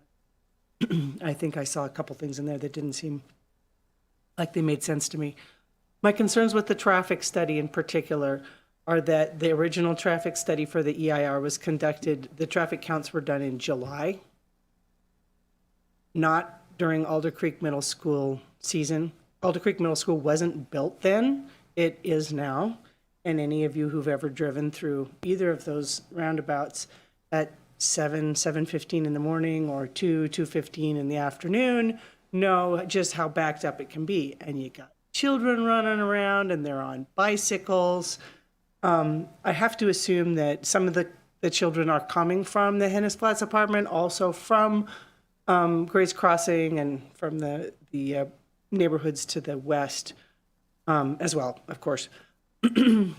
So with the traffic study conducted for what then was the peak summertime, and I think I saw something that said that was Truckee Engineering Department policy or traffic transportation policy, is that the studies were done for peak summer periods.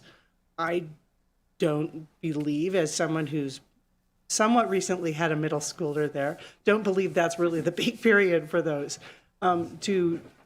To project things based upon summer in 2000 doesn't make sense. I see that there was a more recent study done. It looks like it was just a desktop survey, maybe. Is that what you might call it? The SCO one. And that was also done for summertime. And the projections are done for summertime. What's going to happen when you have all the cars coming for the middle school and the kids are out there and then people are approaching the car wash, which would be open at 7:30 in the morning? It seems to me that it's a traffic, there could be level of service B may be true on a summer afternoon at both of those roundabouts. I could see that being the case. It's not in the morning. I don't know what it is officially.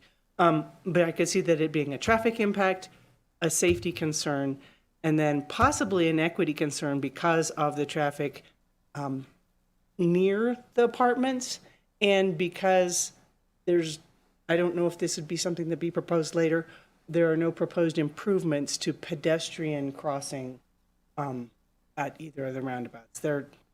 They are what they are. They're, I think, as good as pedestrian access was able to be it when they were built, perhaps, but I don't know if there's anything that can be made. That's just my sort of brain dump on my traffic concerns. I could stop there, or I could go on about Do you want a other concerns response I have from with staff the on that, or? I guess the question I have is it still, are you still doing traffic analyses for a peak summer period? Is that appropriate for this project? Yeah, so it's a good question. So overall, when we're looking at town-wide traffic generation, yes, we do. Our typical time is a weekday PM peak hour, which is about the 10th busiest summer day, which is a pretty high traffic generation throughout town. We have a lot of influx of people into the area. So generally, town-wide, that is an appropriate time frame to measure the traffic generation. what we don't do is kind of identify very specific time periods like a school, the hours the school is either entering or exiting in the afternoons, because those are just like minor blips in traffic generation. We try to look more holistically townwide. When is like that peak time of traffic occurring, which townwide our standard, which it has been for 2 general plan cycles now, which this project was looked at as part of the 2040 general plan. We kind of analyzed it as part of that, and how that affected the 89 South Hennis and 89 89 North Prosser Dam Road intersections. In that traffic memo that LSC put together, really what they were trying to identify, they've already identified that there isn't an issue at those 2 roundabouts, the 289 North roundabouts. What they're really looking at is what's the impact to the side street there, Edwin Way and Hennis and Edwin Way and Prosser Dam Road. Those are the level of service B that Martin had mentioned, which is well under our threshold. So there's what that traffic memo was trying to point out is there's really no cause for concern for the amount of traffic that this project is generating. On Hennis and Edwin? At the intersections, that's correct. So the way that we're looking at intersections, it's not necessarily about how many, say, pedestrian vehicular conflicts there are. That's kind of handled separately with crosswalks and sidewalks and trails and providing more modalities for people to use. It's more about, is there a cause of intersection congestion at the intersections in relation to the project? That's what the traffic study was looking at. It doesn't necessarily determine how many user conflicts there are between pedestrians and vehicles in that area. That's what, say, the crosswalk at 89 North and Hennis is for. There's a crosswalk there with a pedestrian median for people to kind of do a 2-stage crossing. And then they can continue along the frontage of this project on an ADA accessible sidewalk all the way down until they reach Prosser Dam Road, and then again cross over to ACMS if we're looking at that route for a pedestrian to take. There's also a Class 1 trail that kind of goes from the Hennis Apartments on the east side of the Hennis Apartments. There's a crossing that the Village at Gray's infrastructure constructed 2 summers ago as part of their infrastructure improvements that connects the Class 1 trail all the way over to the backside of Annie's Loop that then connects over to Prosser Dam Road and continues over to Alder Creek Middle School. So there's kind of 2 different forms of pedestrian connection there that have been provided. Thanks. I've ridden my bike in that area many times, and it is a lovely place to ride a bike unless there's a lot of traffic. And so I just feel like the actual traffic at those 2 roundabouts has not, I don't think that's been studied. In light of it being now 2023 and the middle school is in session, and maybe it would be great if we could look at it, if somebody could look at it for the time of day that is of concern. There's something here in the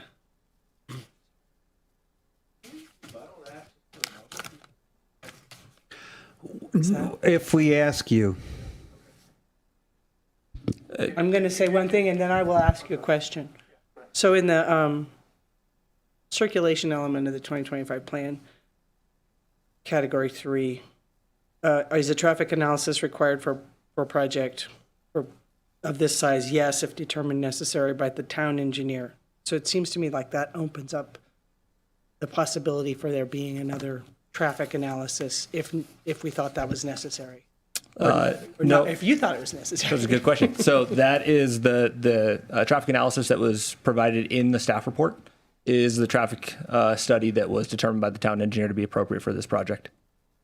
I just have a quick follow-up on that. Why are we using LOS and not VMT in that new analysis?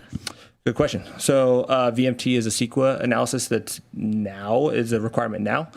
We actually did kind of do a kind of a napkin analysis of the VMT analysis or the VMT requirements, and it actually would be screened out. So it's determined to be local serving, under 15,000 square feet, and it's within the exemption zone, which are the 3 requirements for it to screen out of VMT. So even if it was subject to CEQA today, it was screened out of a VMT analysis. So we would only be looking at level of service. So that's what we did as part of that traffic analysis. And it's screened out because those are council established thresholds. So those are locally established by the town of Truckee, not the state of California. Okay, thanks. That was my next question. Go ahead, Carl. Sorry.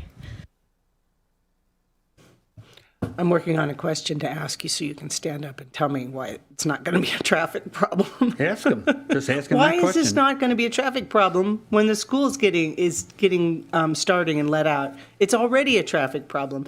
You're going to add 45 more cars per hour. I don't remember what the number was in terms of the total traffic for the project. I can't take questions from the audience. Thank you for the question. I also, do you want me to, I mean, normally you would have the applicant after public comment if you want us to respond to some of those comments to help during your deliberation. If you want me to go through those as well, I could for a couple of minutes. I mean, I got really four Do we main wanna hear items. that? From reading all the letters and from the testimony tonight, I just thought it might be helpful just for the discussion. Sure, go ahead. Okay, so first on the traffic side, Scott's absolutely right. The memo that was provided in there, that's not an SCO memo or anything. That is the norm. That is LSC, the town's sole source traffic consultant that does all the studies. And that was done at the same time that the general plan update and all that stuff was being done.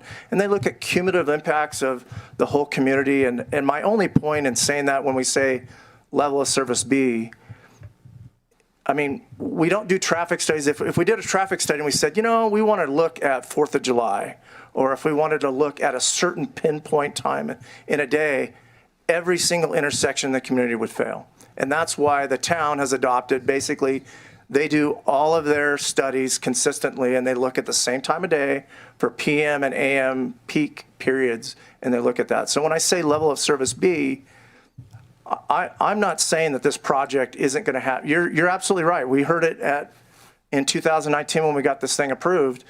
Hey, when there's bus traffic there, it's difficulty. And what did our developer get conditioned with? We built a brand new bus stop for the buses there to improve those things. No, hold on a second. audience, I need you to stay quiet, please. Thank you. So even going further back, I mean, one of the other gentlemen that came up here actually, I'm not sure which one, but they were talking about the 90-something apartments at Hennis that were constructed. And I'm dating myself because I was around during the original Grace Crossing approval. That was one of the projects we worked on and worked on Hennis Flats. And those 90-something units were a result of a multi-benefit package that developer put in for those 90 units to even be built. There was no infrastructure at Grace Crossing. There was no roundabouts on Highway 89. There was no water line that connected Old Greenwood all the way through town. There was no electric line. All the infrastructure to the tune of tens of millions of dollars was installed for those Hennis Flats apartments to be constructed.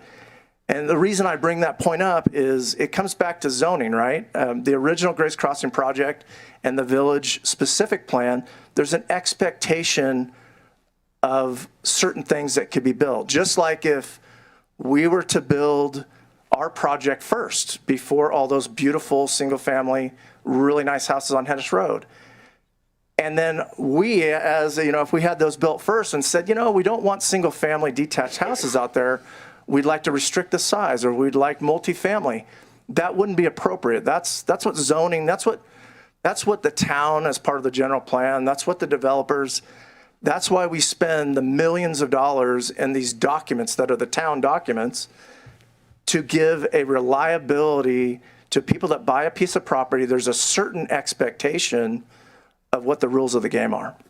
And the village specific plan is very specific in the sense that it says a car wash. I was here in 2019 when we were going through, and a lot of you that were here, nobody wanted a gas station, right? The gas station was the heart. If you go back to the tapes, it was gas station. We do not want a gas station. And at the end of a long night, I think it was 10 or 11 o'clock, I came up to the podium after talking to the ownership, and they said, you know, we'll pull that and we will agree to talk to the HOA about different uses. So somebody talked about public feedback or reaching out to the public. We've done that right after the hold on a second. After 2019, it was reached out to let's see, I've got it here. Steve Bowman, we reached out to the HOA and the Grays. At that time, they were looking about doing a fitness center or some type of amenity. They talked to the ownership group. They looked at putting it on the site. They determined it wasn't big enough for what they wanted to do there. The site's pretty small. It's got some constraints. It's got the drainage. So we looked at other uses for a while there. So that was one reach out. Then in 2021, again, reaching out to the HOA and Steve Bowman, we had done certain reports. We did the traffic study or the analysis that the town had done. Basically, they reached out and they said, hey, we're going to be coming in with a car wash. This is what it looks like. Sent the plans to the HOA. So a much bigger, broad, it went to the HOA. I'm just saying, I've got it right here. Okay, October 26, 2021. I need you to stay quiet. I just want everybody to have all the facts that I know, okay? We especially don't Okay. need vulgar language. Okay. January 27th, there was a Zoom meeting in 2023. Same thing, a discussion about the recent project and sharing of information. There was an email of some of the documents that we had submitted to the town. So, look, we're an open book. We've been processing this thing with the town. I mean, if you look at the dates, we submitted February 28th, 2022. And here we are, right? And Martin, so if I was in a court of law and I asked you to prove that you reached out to the HOA, could you do it? we'd have emails and backup. Yeah. We'd have emails and different things and correspondence. And I personally even, I think I talked to Steve after the meeting. I mean, look, we're cordial people. They're trying to do a nice development out there by the rules that are in place. So anyway, I want to talk to that. And then here's the four main. Sir, I know you don't want. I'm going to have to ask Hold you on. to leave if you continue. Okay, so here's the four main issues, right? We're talking about traffic. We did the town's standard to the tune of a few $1,000s. We paid that. LSC went through. It's not even close to in failure mode by the rules of the game that the town uses for every other project, including the town's own projects. So that's traffic. The use, it's specifically listed in the specific plan. It's allowed by right. It'd be the same thing for us telling somebody else that, you know, they're zoned for something specific. And we say, we don't really want you to build that now. That's not right. That's what zoning's about. There's got to be that level of surety that you can build specific uses. Natural resources. What we're talking about building here is highly efficient. It has all those tanks that are out in the parking lot. Those are recycling the water, reusing the water, using 5 to 12 gallons per car versus 20 to 100 gallons that a homeowner would use in their driveway. Additionally, all the chemicals are green type chemicals. They are filtered and then they discharge to the sewer system instead of if somebody was washing their vehicle with soap and different stuff in their driveway, that ends up in the storm drain. This is far environmentally superior in terms of chemicals and water use and good for the environment. So those are the main, yeah. I mean, that's from the letters I read through, and I went through all of them. And the noise study. And again, we did the town standard. The town's very specific about decibel levels. We used a very reputable professional firm that's done tons of studies in Truckee for a ton of projects.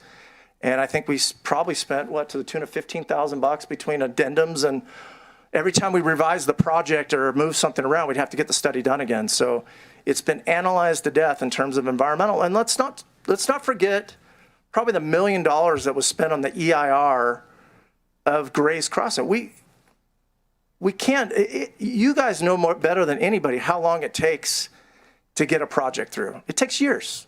Let's just face it, Truckee, it takes years. And what happens when we finally get to the front of the thing? Well, the environmental's kind of old, you know, we want to redo it.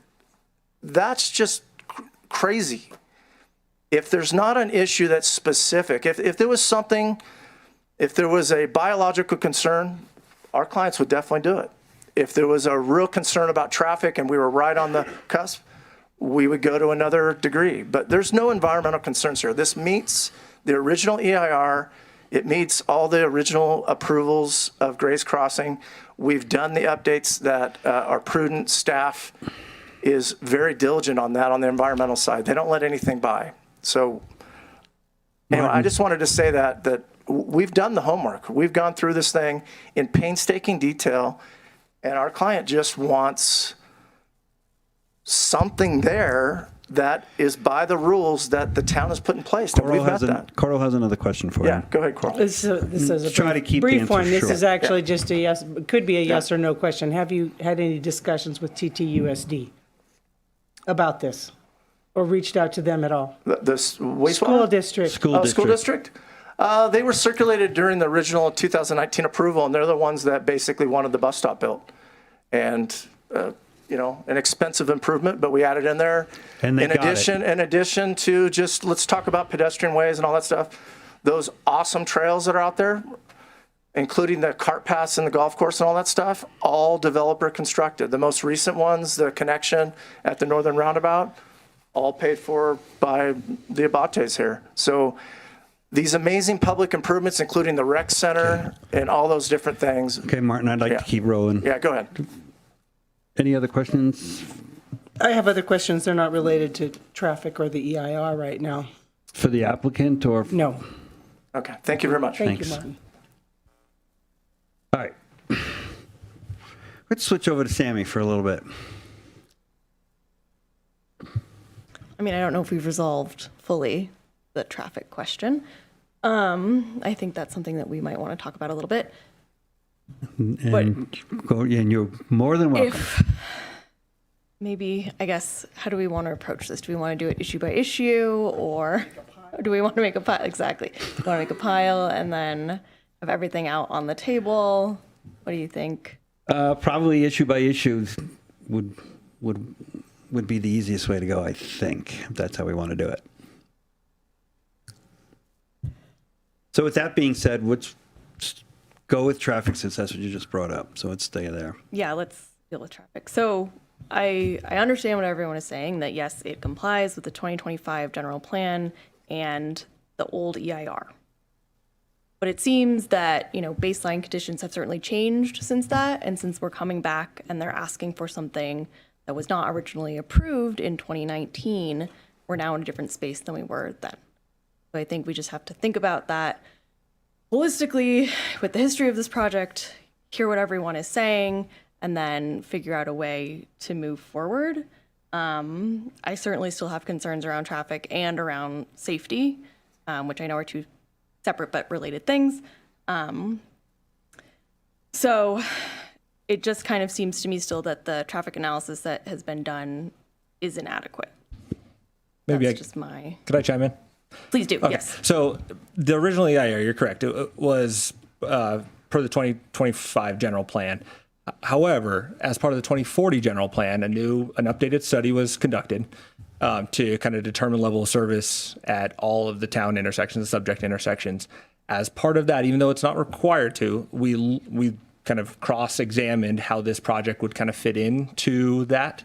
And again, based on the level of service thresholds established by town council, at the subject intersections in close proximity to this project, which is what you look at when you're looking at a new project, is how much traffic potential impacts there will be to regional intersections.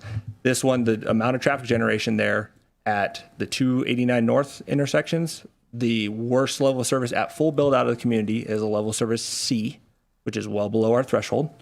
And then again, to reiterate, at the two kind of side street intersections, Edwin at Prosser Dam Road and Edwin at Hennis Way, those ones are both level of service B, which is very, very good comparatively to some of our other intersections in town.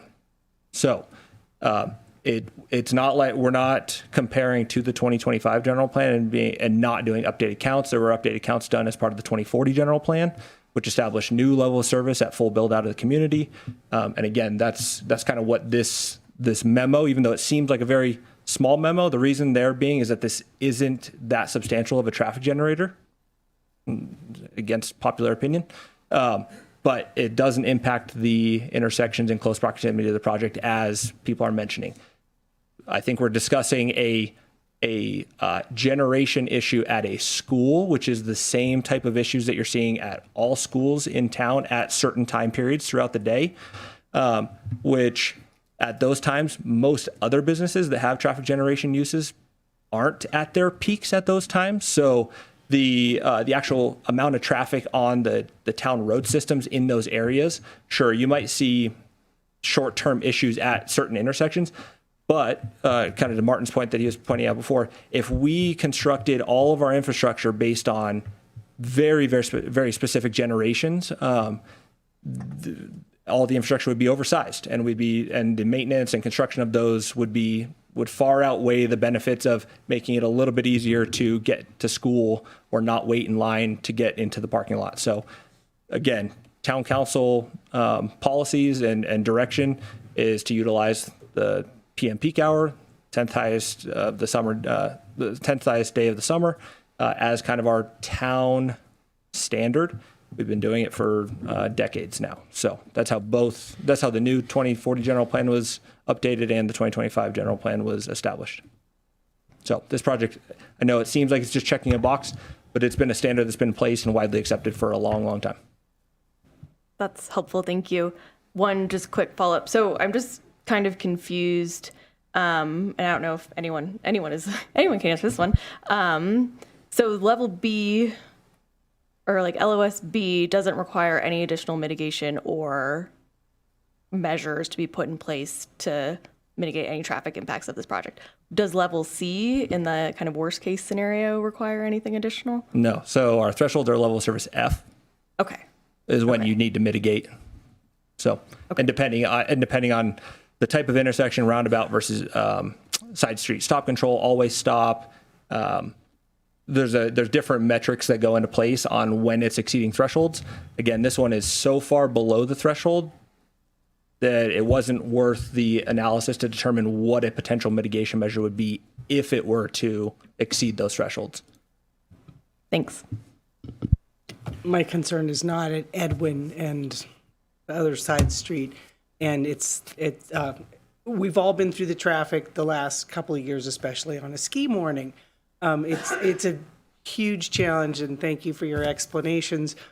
My concern stands that this would be just adding to a difficult problem during school times, and that it creates a safety concern for the kids. There's always the other side of this where people are going to want to get their car washed and say, the kids are at the school stop. I'll probably wait an hour before I go do that. Not the interstate highway traffic that will be driven there. It's how much interstate traffic is coming off the freeway. Dan, do you have any comments on this? Sure, Mitch. I could chime in here a little bit. Thank you. I live on Alder Drive. I probably drive through that roundabout more than anybody in this entire room every single day, many times. When school lets out or starts in the morning, Alder Drive does get backed up. 89 in that roundabout never backed up. I drive through it, like I said, every single day, multiple times a day. I've been living there for 13 years. When I was dropping my kid off, 89 got back. Well, only if we were late. We also have an approved 3-story hotel 50 feet down the road that's going to get built, that we've already approved. 24 townhomes, multifamily. So I don't know if this is the straw that kind of breaks the camel's back. In my mind, it's not really, as far as the traffic concern goes. I kind of already see that there's a lot of stuff happening there. It's a big development happening, and it is what it is. So the traffic for me is not a huge concern. Yeah, I don't have a lot of concerns. I mean, I don't love that there's going to be a big hotel down the road from my house that I have to look at every day, or a car wash. But I think that in the specific plan, both are allowed, both have been approved. We've been through them. We're not really here to decide if we like the project. We're here to decide, can we meet the findings? That's where I'm at. Can I add one more thing for the traffic real quick? Sure. So again, when the traffic study is analyzing, again, the PM peak hour, which is between 4 and 6 p.m. at night, which is not 7:30 in the morning when ACMS starts. It's not at 2:30 in the afternoon when ACMS gets out. So this is when you're thinking about traffic being added to the roadways during those times, this is a far conservative estimate because it's based on sometime between 4 and 6 p.m. There's one. And then also there's been the mention of the expectation was this is going to be more of a Glenshire, the Glenshire store and Glenshire Pizza Co. or up at Z Market and like those types of establishments. When you combine like a mixed use commercial use like that, the traffic generation's pretty similar, if not a little bit more than what this car wash will be, at least based on the ITE rates that traffic engineers are using. So this isn't like a very high traffic generator that's much more than, say, like a small supermarket with a restaurant. That type of commercial complex would be similar traffic generation, if not more. All right, I think we One more beat, comment for Mitch. and I think we beat traffic to death here, so let's be quick about it. We're going to get our grocery store across the street. I mean, that's in the works there, Pioneer East. Like, there's going to be more commercial stuff for the people that live in that area and want to see more services. This little teeny 1 acre parcel is not like the chance to check that box. Yeah, I have that in my notes, actually, because there's other commercial buildings going up that have no tenants in it right now. All right, so is there any more comments on traffic? Have we beat it to death? I will stop after this, but it is not, I don't find it to be consistent with the general plan because, or I may not, because it is by definition not a pedestrian-oriented development in a village center. It is by definition a car-oriented development in a village center, in a development that purports to be bike and pedestrian friendly. And it indeed is a lovely place to bike and walk through and golf in. So it just, that's another, some potential inconsistency I see. But if we don't have reason to stop and say it's not, if we don't have reason to say it's not subject to CEQA, then we just have to move on. Okay, so what's the next issue? Sammy? I mean, I guess if we can't reopen this as a CEQA concern or an inadequate EIR, then we have to move forward evaluating the project for what it is. And if we're at that point, then I think we have to talk about one, the noise issue, the door issue, and the building facade materials, etc. Definitely need a canopy over those vacuums. I think it's, people can drive safely and open their cars' doors safely as well. But if that's where we are, I think we need to pivot and start talking. If we're going to start talking about the suggestions from staff, could we have those up on the screen and we'll start going down them?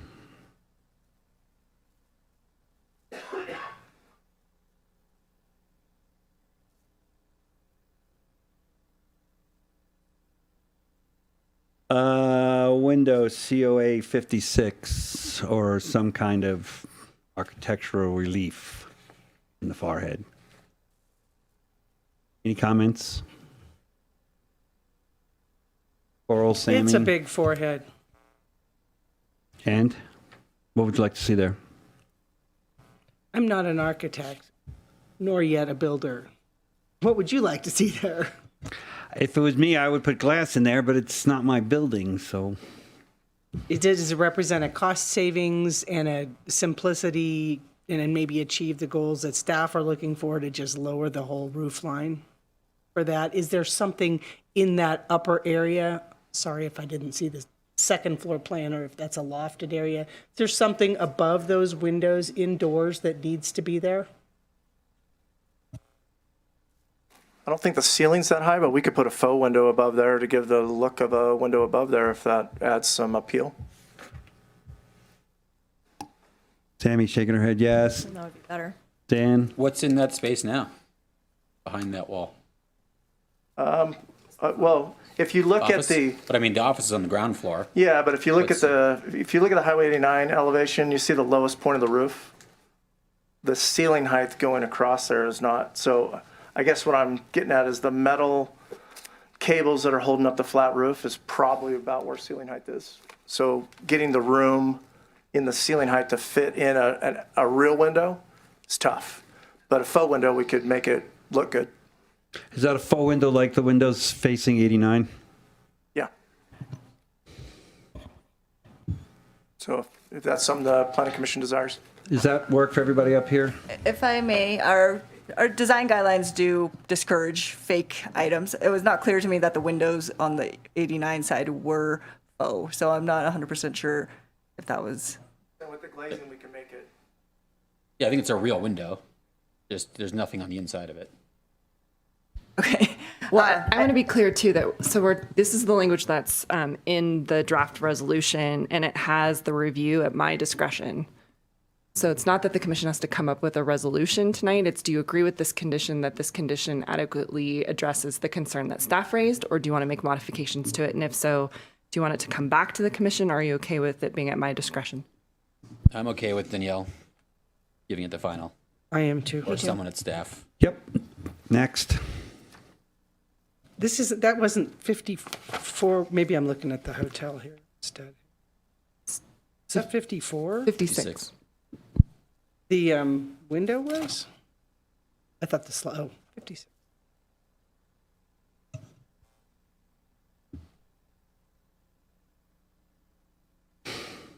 So already number one should stay 4 spaces along Edward Way. For the vacuum station located across the main building requiring corporation. Wait, so I'm just confused. Are there 5 spaces or 4 spaces? There's So long. 4 spaces on Edward and there's 5 along the building. Okay, got it. Yes.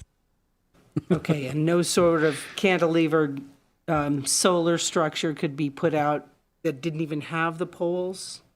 Because I can drive around a pole and I say so now. I can drive around a pole and do it without opening my car door into it, so that doesn't really bother me. It seems like the poles might be more difficult from a snow removal standpoint, and this looks like the example is not obviously what you would do because it doesn't match the design here, but I'm guessing that would add considerable expense to that side of the building.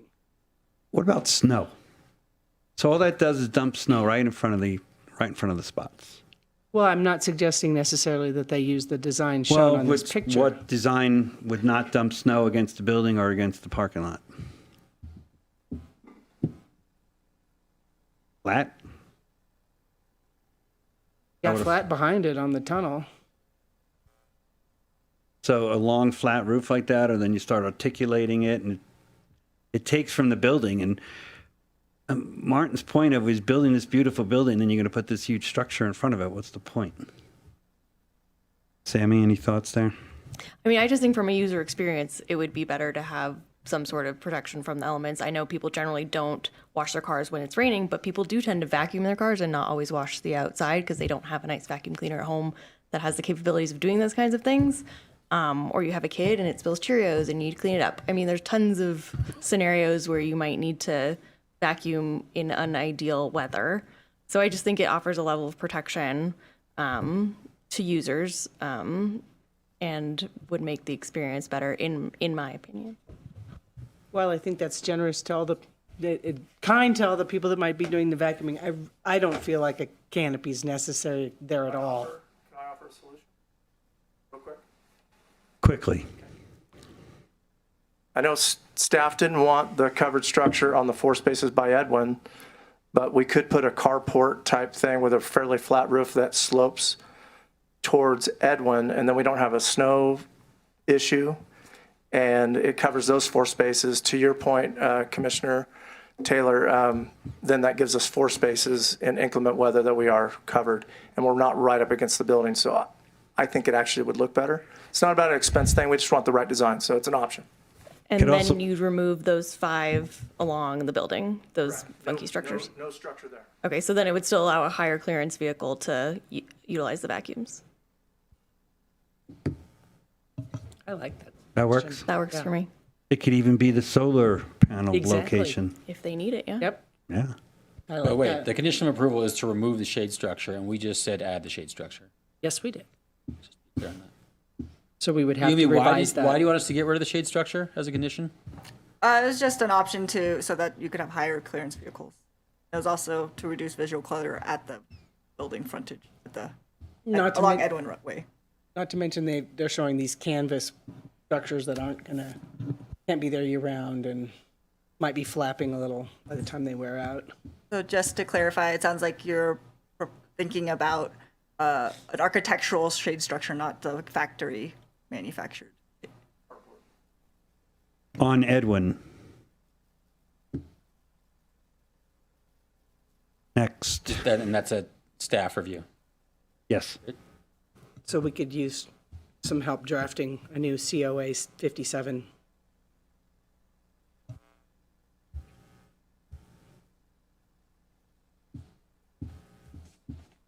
I think the applicant already said they would put, or have in their landscape design, there's already landscaping in front of that vacuum building.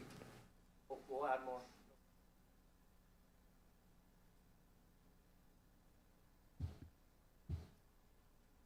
So is that COA 53? Yes. Do we need to have specific wording for this? Can we just say revise that so that there's a little more landscaping in front of the vacuum enclosure? It's already included in your recommended resolution. Oh, it's right there.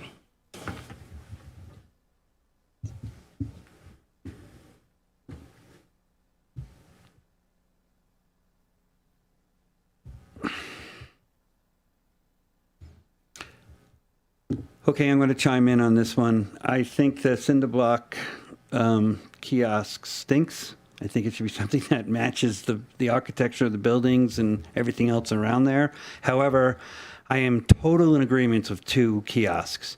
Putting one kiosk in front of the door when somebody's fumbling for their credit card creates everybody standing behind them waiting. And if we're truly interested in climate change, we don't want idling cars waiting for one person to get their credit card out, much less if it breaks or whatever, or their card's no good. I don't know what anybody else thinks about that. I concur. I think there was a sensible justification for having 2 of them. They need to not be ugly, though. We'll wrap them with the same building material to. Contents of minimal colors, and I think the rest of these suggestions are there. Any comments? I don't feel for Martin, who's going to have to go through the options when they try and buy this customized kiosk that no one's had before, but it's on him. He'll figure it out. Hopefully it comes as an insert and they can just build a structure and put it in.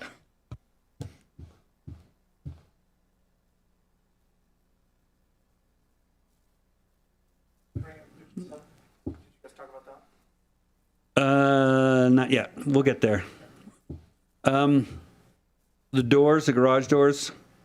Dan, you want to reiterate what you said before? 'Cause Well, I think the glass is nice, but I'd like to see a fancy door versus a whatever this is. I mean, this isn't bad, but What do you mean by fancy, please, Yeah. specifically?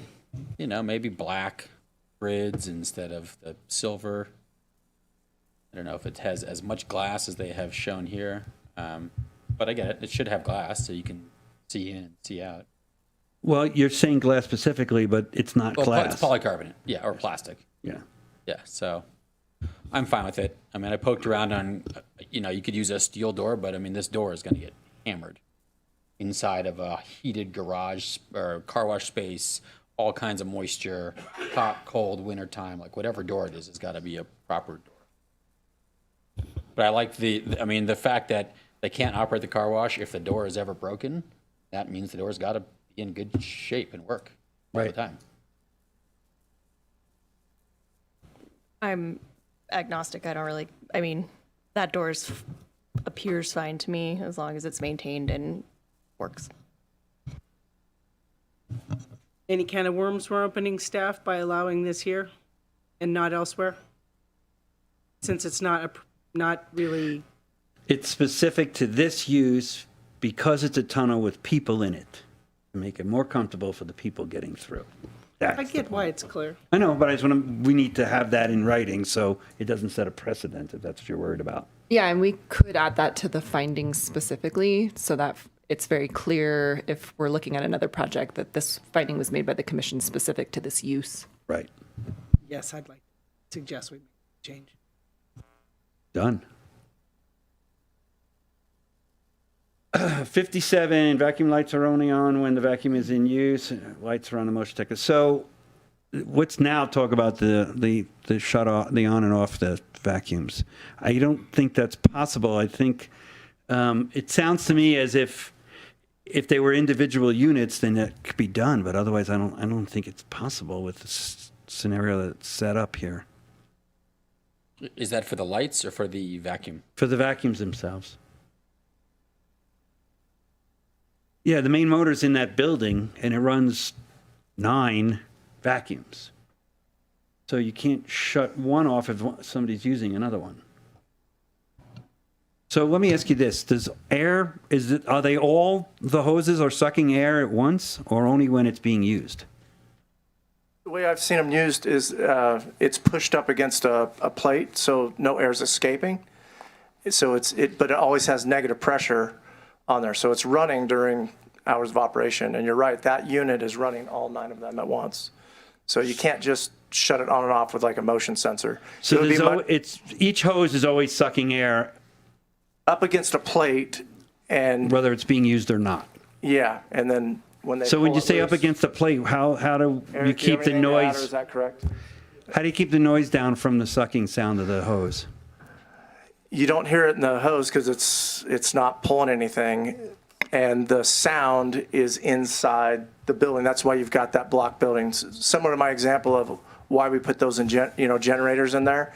You don't want to have any sound. That's why they do it that way. Otherwise, we'd have vacuums, 9 of them outside. So Right. I get that, but what you're telling me is the sucking sound of the hose itself doesn't make any noise? When or it's very, very up little. against that It's up thing against going- a metal plate. Okay. Yeah. Again, anecdotal, use these things all the time, and they work great. So I think we're going to need to remove that then. I think it only refers to the lights. This one does, but the then there was that regulator. add-on thing. So I think that add-on thing's got to go away. No add-on thing. I think staff's recommendation was that if none of the vacuums were being used at once, then the vacuum motor should stop. And that's fine. That's what, yeah. So if we could write it that way, that'll work. Thank you, Yumi. Will it do that? Could it be like, Are we saying when the business isn't operating, if people aren't going through there, then I don't think you can just have that thing cycle on and off constantly. You might end up with more noise during ramp up. Yeah, and this is an industry standard. Martin, if you're going to speak, you got to go to the mic. Yeah, sorry. I think this is one of these things that's kind of an industry standard, and we don't feel comfortable saying that it's okay to have that cycle on and off because mechanically that may pose problems.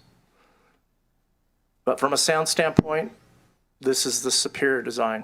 I mean, if that's the main concern, it's the superior design.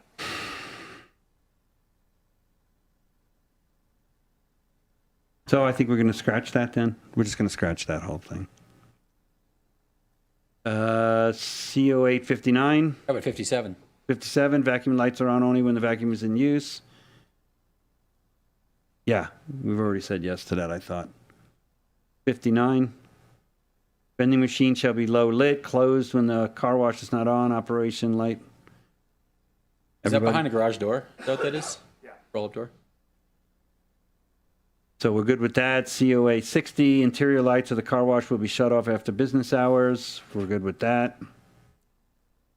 From 7 a.m. to sunset.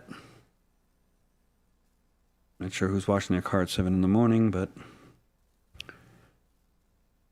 is everybody okay with that?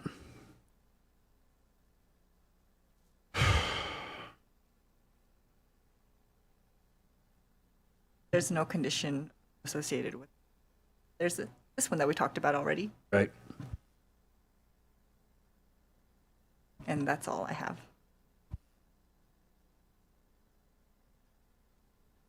All right. So to kind of bring the deliberation to a head,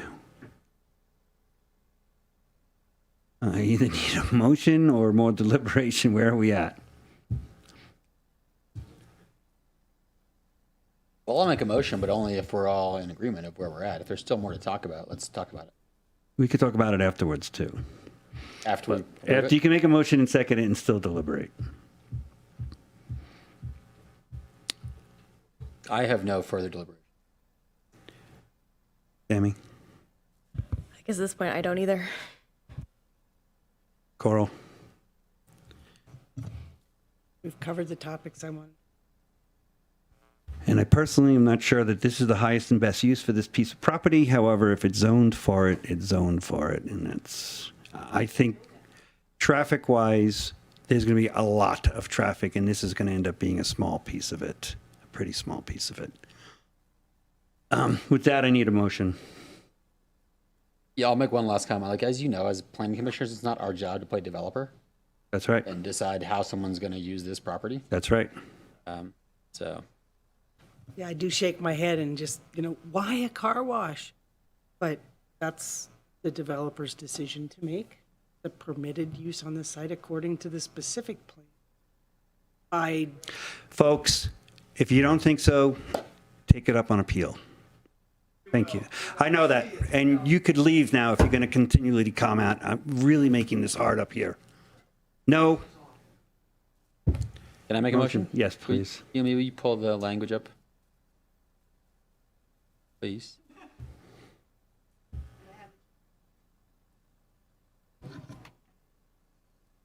I have the changes on the next slide if you need that as well. Okay, I'll make a motion to adopt resolution 2023 oh, this is 23. That's nice. -11, taking the following actions based on the recommended findings and subject to the recommended conditions of approval.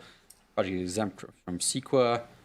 Approve the project amendment to the development permit and the proposed changes in the presentation and minor grammatical changes.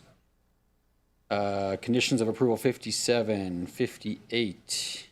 New condition, polycarbonate door. Any more in there? I'm sorry, the new condition for the polycarbonate door, you wanted it to be fancy? Yeah, say fancy. Figure that one out, Danielle. I think we also suggested it just making clear that the findings include that reference. So we would add that also as a suggestion. Fancier. I don't know if that was actually. So your final resolution, that finding will be amended to add that there was a decision made by the commission to support use of a polycarbonate door. Is that clear For you? this particular use. For this particular use, In due this to the location. nature of the business. Yes, climactic conditions, et cetera. Yeah. Try to get as specific as possible to this so we don't set a precedent. And was it does this condition, does this motion, do you want to have it be fancier? That wasn't necessarily agreed upon. I think we should make it fancier. Okay. So black grids, potentially less. I'll let more staff opaque. determine what is We're just going to fancier. use the word fancy and let Danielle figure out what that means. High design, made to a high design standard, isn't that the There's doors at both ends, lingo right? that you guys are using? Yes. Just 2 doors, yeah. So 2 fancier doors. And then the kiosks, so we go back to that.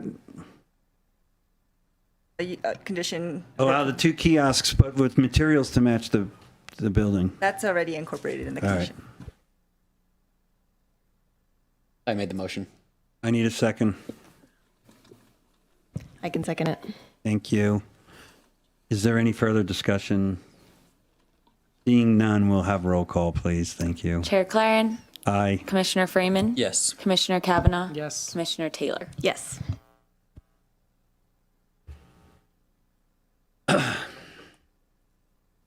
I'll just Motion note. passes yeah. 4-0. I was waiting for you to say that, Mitch.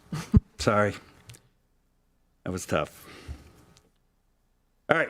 Item 7.2, planning application 23-078, the Village of Grays Crossing Hotel Project Amendment. Staff presentation, Chantel, who's not there. It's me. But it says Chantel. It's okay. It's me. I'm still here. Hi, Sorry. Yumi. All right, we're here to talk about still the Village at Grays Crossing, but this time the hotel. Just as a reminder, well, we're now in the 2040 general plan, and this is in the general, still in the Grays Crossing specific plan area, and it's still in the zoning district for neighborhood commercial, and it's approximately 3.4 acres for the hotel site specifically. There's some background. I can go through it, but I will not unless you want me to later, since we just went through this in the previous presentation. The applicants are proposing changes to the architecture and site design from the previously approved 2019 hotel design. To give you a little, this chart here, the table, provides you the comparison between what was previously approved and what was currently proposed in terms of square footage. And you can see that there's an 8% change in the hotel square footage and a 3% reduction in the conference center, and then a new basement and pool maintenance and storage building that was not previously proposed. The applicants are also requesting some changes to the previously approved resolution in 2019. That's condition of approval 21, which is related to the architecture and making some modifications to it. Condition of approval 18 looked at the parking quantity, and then condition of approval number 23, there was a condition that required a relocation of the southwest trash enclosure. So we'll talk about all of those conditions as part of this presentation. And you'll note that with the new change in the site planning and the architecture, there are changes overall to the exterior lighting, signage, and landscaping. So there are new plan sets for the hotel site specifically that are part of your resolution. So here is the previously approved project on the left for the hotel specifically, and then the proposed project on the right. You can see that it's very similar in site design. There's a little bit of difference with the previous slide. There's a little bit of an increase on the on the square footage. But overall, it's very similar to what was previously approved. This is the landscape plan for the project from the previously approved preliminary landscape plan and then the currently proposed. As you can see on the left-hand side, there is some landscaping along 89 North, and then we'll talk a little bit about the mounding later, but they seem very similar in terms of actual landscaping. This is the previously approved elevations for the project. It's included some little gables, wood, pretty simple design, and then there's an outbuilding, a conference building that was 5,000 square feet, also adjacent to the building. And then this is the currently proposed building. They are now proposing to use materials that are found within the Village at Grays Crossing at large, the mixed-use project that was previously approved, so they're kind of getting a little more consistent with the rest of the village rather than being kind of a standalone project within the village. So today, the applicants are requesting a development permit amendment to the underlying Village at Grays Crossing project. There's a cumulative disturbance for that whole project of over 26,000 square feet and a gross floor area over 7,500 square feet, which is why we're here today. They're also proposing a new sign plan, which will consist of 5 wall signs, 1 on the conference center and then 4 on the hotel, and then 1 ground-mounted sign. Planning Commission's role today, as it was for the previous item, to ensure consistency with the development code standards and ensure consistency with the 2040 general plan, since this was deemed complete after the May 2023 adoption of the general plan, and then review the site layout and design of the project. So the main focus of this discussion today is architecture. That was the main reason why the applicants have submitted for this project amendment. In 2019, the condition of approval 21 required more compatibility with the architecture approved for the rest of the Village at Grays Crossing. So the mixed-use buildings that you could see on the right-hand side of your screen is a primary example. And consistency with the design guidelines that state the following. The roof line should not run in a continuous plane for more than 60 feet without offsetting or jogging the roof.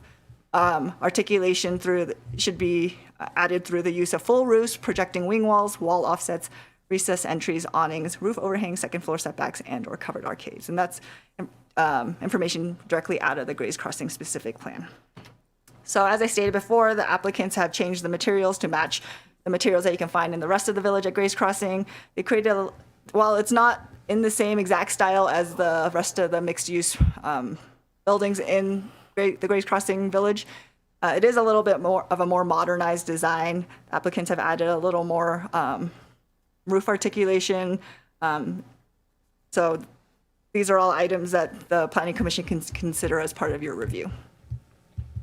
As noted, the materials will be consistent with the Village at Grays Crossing mixed-use buildings and townhomes. So as proposed, staff supports modifying this condition of approval 21 to remove those requirements, requiring additional design changes, requiring it to be more compatible and adopting the plans as proposed as part of the resolution before you today as an approved plan set.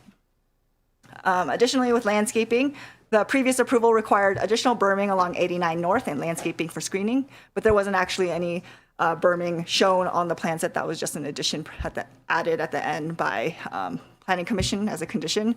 With a new proposal, the applicants are proposing mounds ranging from 4 feet wide to 10 feet wide and are approximately 18 inches to 30 inches, which are all quite large ranges, but they stated that they would be finalized in the field. So the red circled areas are identified as where these moundings will occur. And then the applicants have also noted that there is a grade change from 89 North to this southern portion of the main building that may also provide some screening. So condition of approval 51, staff is being modified. Staff is recommending that we modify it to require the applicant to work with staff prior to and during landscape installation to ensure adequate screening along 89 North. So since we don't know exactly what's happening, we just want to make sure that staff is out there understanding what this screening will look like and seeing if there's any other opportunities for installation of additional landscaping or mounding or screening that could be incorporated. So that's why staff is recommending that condition or that modification. Additionally, as stated, the applicants are requesting 5 wall signs plus 1 ground-mounted sign. Previously, they only had 1 wall sign as part of the hotel signage program. The ground-mounted sign is located at the southeast corner of the main entrance off Edwin Way. And the applicants are actually requesting a couple deviations. One is quantity. Typically, only 1 wall sign is allowed per customer entrance. So the conference center would be able to have 1, and that's consistent. But the main building would only be able to have 1 typically, and they're proposing 4. The one on the canopy is considered a wall sign.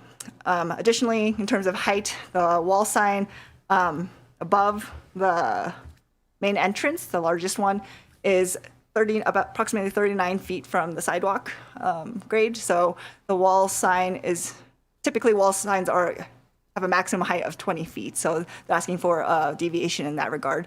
And our sign code does allow for deviations if we can make some findings regarding design and placement of the signs, enhancing the architecture of the building. Staff is recommending replacing that condition of approval 46 with that 1 wall sign that was approved with this new sign plan to allow for the signs as proposed. Staff believes that that these locations make sense. They're not very large given the size of the building. It's not along 89 North. It's faced mostly inward towards the village at Gray's Crossing and would only be directing visitors that are actually looking for the hotel to the actual hotel entrance. So staff believes that the sign plan is appropriate. One revision that staff is proposing that hasn't been in your staff report or your resolution is to require the ground-mounted sign to be at least 2 feet from the property line and add landscaping per the requirements of the development code. Those are already requirements of the development code. We just wanted to make sure it was clear. Additionally, that sign would also be required to be out of any easements. In terms of parking, the original parking condition had 269 parking spaces. The applicants are requesting requesting 2 additional spaces to 271. Though the parking requirement was something that Planning Commission talked about, so we have to bring it back to you. It can't be a minor change that staff can approve.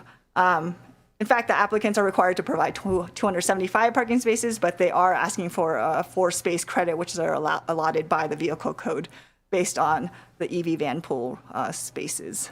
So if you have 1 EV van pool space, that's counted as 2 parking spaces per our minimum standards. Additionally,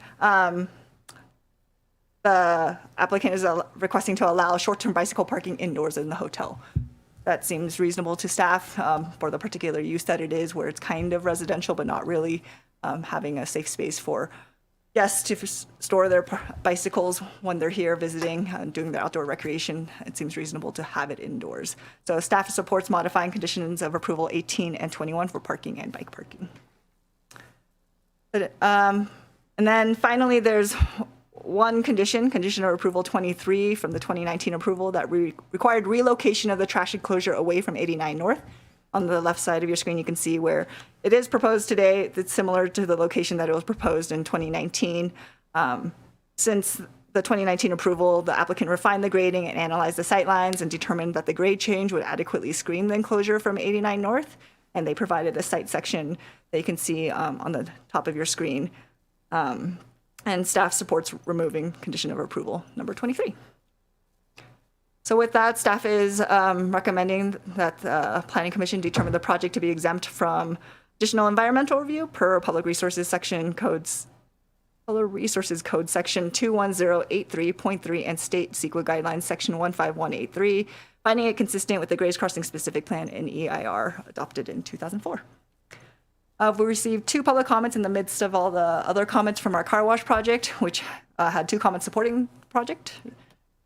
And today, staff's recommendation is to adopt Resolution 2024-02, determining the project exempt, as noted previously, approving the project amendment to the development permit, and approving the sign plan, plus minor grammatical changes that were forwarded to staff prior to this meeting.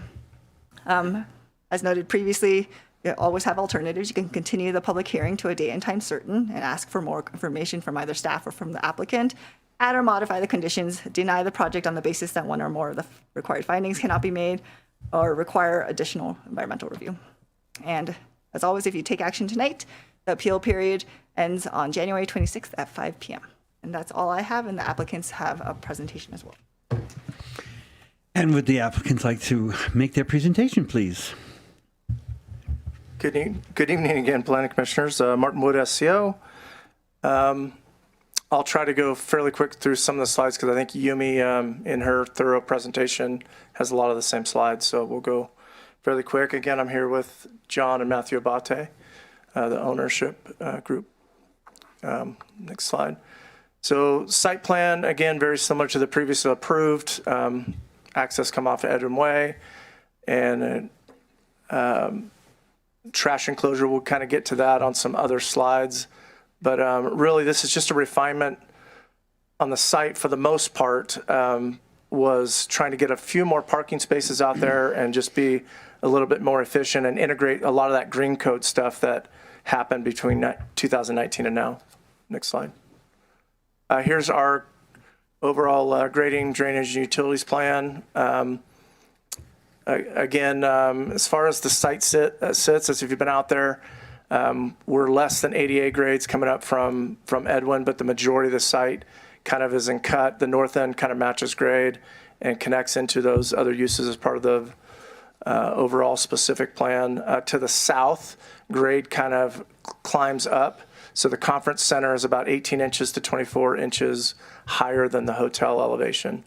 And that also creates that natural, for the loading dock area with a trash enclosure, you'll see that on a future slide, but it creates that natural kind of where it's dropped in where I think condition 23 isn't really relevant. Yeah, and this is the section that shows it. I think Yumi had the same slide. I think we kind of proved that from line of sight from 89, you'll kind of see over where those vehicles pull down that ramp. Overall landscape plan, a lot of color, a lot of trees, a lot of shrubs. I mean, we'll get into some of the specifics of the hotel architecture, but landscape is no different. It's going to be just a top-notch look and feel, and they've kind of spared no expense in the landscaping. This is just the first floor plan. Same components that were in the original plan, just refined for since 2019 in terms of life safety, the specifics of the Marriott brand that we're going for, and we'll talk about that here in another slide. Here's level 2 floor plan, primarily rooms and suites. There's 3, that's the 3rd level. And really those are predominantly rooms. You'll see in the southeast corner, upper right there, that is the bar or lounge that's back in there. Next slide. So this particular, a lot of people through the process have asked, what's this going to be? Is it a Hampton Inn? No, this is going to be a Marriott, their new tribute line, and it's a really kind of upscale, higher level.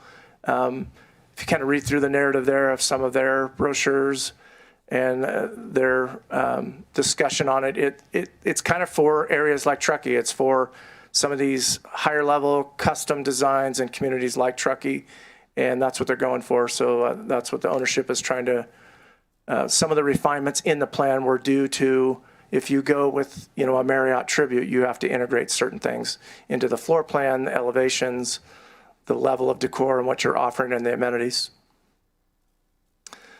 This is just, again, some background info on Tribute. A big emphasis on really nice materials, natural materials, mixture of heavy gauge metal, wood, and a lot of the finishes. It's going to be a really high quality hotel, and it's going to be, I think, wonderful in the neighborhood and the greater Truckee area. This is one of the preliminary perspectives of what some of the rooms might look like with some of the furnishings, and kind of that mountain modern feel. Again, just high quality decor and accommodations for future guests. So let's talk about, what's the inspiration for some of the changes to the materials on the outside of the building? If you've been out there and looked at some of the townhomes, we think they look phenomenal. A really high quality that deals with the harsh Truckee environment of wood and metal and a lot of glass and some striking modern kind of roof lines. So this is kind of where we're pulling our materials palette from, and you can kind of see some of those that have been built and a few of them that have been finished and occupied. Same one that Yumi had on the slide before, that's our materials palette. A lot of work went into one of the comments that was kind of most striking from the 2019 approval from Planning Commission was they wanted a lot of work to the roof. They wanted some more articulation on that long plane. And the architects spent a lot of time creating some of these different gables, flat roof, shed roof, and moving the mechanical things to where it's all hidden. So that's just the roof plan. Next slide. Elevations, I think Yumi kind of went through those in great detail, but same slide, and we'll go to the next one. Some of the other views there to the east and to the north and south. You can see the porte-cochere there at the top. And to the west, all the views there. And that is from the courtyard of the pool area, kind of those views on the inside. And that is the conference center with the gable, a lot of glass. And again, similar kind of cohesive architecture that with the hotel, the conference center working well together, but also bringing in those other multi-use commercial and residential buildings, mixed use, and townhomes. Lighting. Lighting's always a concern in Truckee, and for a hotel of this caliber, we're going to have some, all the night sky shielded requirements. The bollard lighting will be, those are kind of round, wrapped in core tin. It's going to create a really nice pedestrian-friendly effect around the hotel. And we also have can or down lighting underneath the porte-cochere. And everything. We're not going to have any up lighting or those type of things. It'll be down lighting and per the town requirements, but it's not intense. But it's going to create that ambiance that it's going to be really good for pedestrians and safety. And with that, we feel we're again consistent with the specific plan and the guidance we got from the previous approval in 2019. We've taken it another level. Again, we were trying last year to get this thing going into CDs and get this thing constructing. And I think it's going to be a fabulous project, and we hope you agree, and we're available to answer any questions. One thing when you do, I guess, discuss about the parking and those type of things, obviously there was a refinement in the parking. We tried to add in a few more spaces, and most of that was a result of, if you have like a Holiday Inn Express, for instance, or something like that, where you have more of a cafeteria style restaurant, if you will. When we kind of went through this with refinement with staff and we're talking about parking counts, they were looking at some of these elements such as the third floor bar lounge and the restaurant as kind of a separate use that could bring in outside patrons, which was kicking up our parking count that was required from before. So our kind of stance on the whole parking thing was, we have that, this is kind of the perfect environment, the village, where you have a lot of uses in the commercial uses. When you need all the parking for the rooms and the beds, those are vacant. So it's a shared use agreement, if you will, that is going to work really well. But our thoughts were on the restaurant and the bar lounge, that those didn't necessarily necessitate additional parking. And our thought was this, based on research from other hotels. We got a letter from, it was a PM and Associates. They had basically identified that they manage like 80-something hotels, and they looked at several hotels that are like this one that offer the amenities that we're offering. And their take and their feedback was, from a parking standpoint, yes, you want a hotel like this that has an awesome restaurant. The people that live in Grace Crossing or in that area, yeah, I'm going to go there and have dinner. It's awesome. But when the hotel is full, reservations are generally booked by the patrons there and the guests that are already staying there. So it doesn't necessarily add more parking. That was our take on it. So just curious what the Planning Commission thinks on that, because one thing we were restricted on this, on the third floor bar and lounge, we're not being allowed to have outside people come into that. It can be for guests only.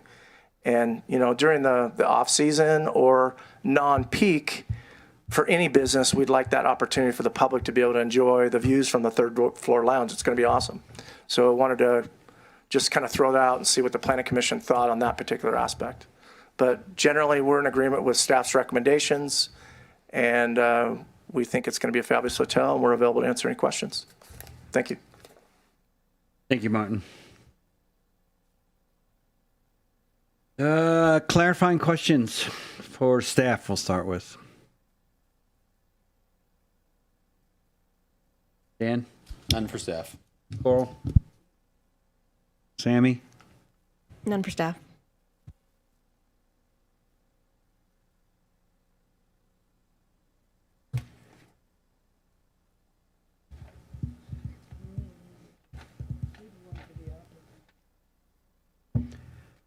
Any for the applicant, Sammy? No. Dan? Actually, Martin answered a bunch of them. I mean, I had one question: is why did you guys redesign the place? What was the driver there from where you were at the previous submittal? Well, we had a couple conditions that were supposed to be at staff level at the 2019. There was some roof articulation and a couple other comments. One was the trash enclosure condition of where that could be located. So we had to tweak the site for that. And then when you start updating the site for the additional parking requirement to try to squeeze out a few more spaces and to meet the new green code, that tweaked a few little things.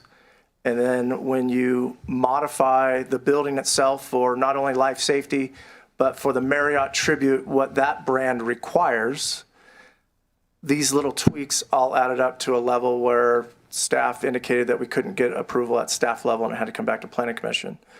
So it's kind of a cumulative effect. I mean, we had some architectural stuff. And then materials, when you start articulating and playing with the roof, and we like the mountain modern feel of how the townhomes turned out, trying to bring those elements into a hotel. I think collectively that's where we ended up.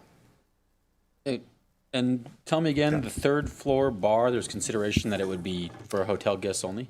I think we have a condition, right, that's in there that basically says it's got to be for hotel guests only, that we can't have the public. And we don't necessarily agree with that, but Applicants actually proposed that as their part of their project description in order to meet their parking requirements. Right. So, and my question is, because I heard that part of it, how many more spots would be required if that was for outside were we use? short 7? It was something like that. I believe it was more than that. I think it may have been around 13 or something like that.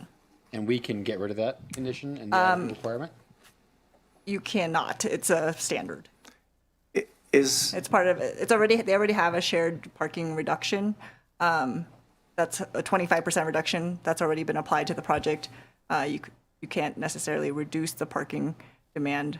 Reduce the parking. But it's a requirement. judgment call based on saying that it's going to increase parking needs based on it's going to be an outside use. If you make, from our standpoint, we looked at it as the guests are going to use it, the majority of the time. And it's not going to increase parking because if the hotel's full, those places are full, there's no parking spots, people are going to other restaurants.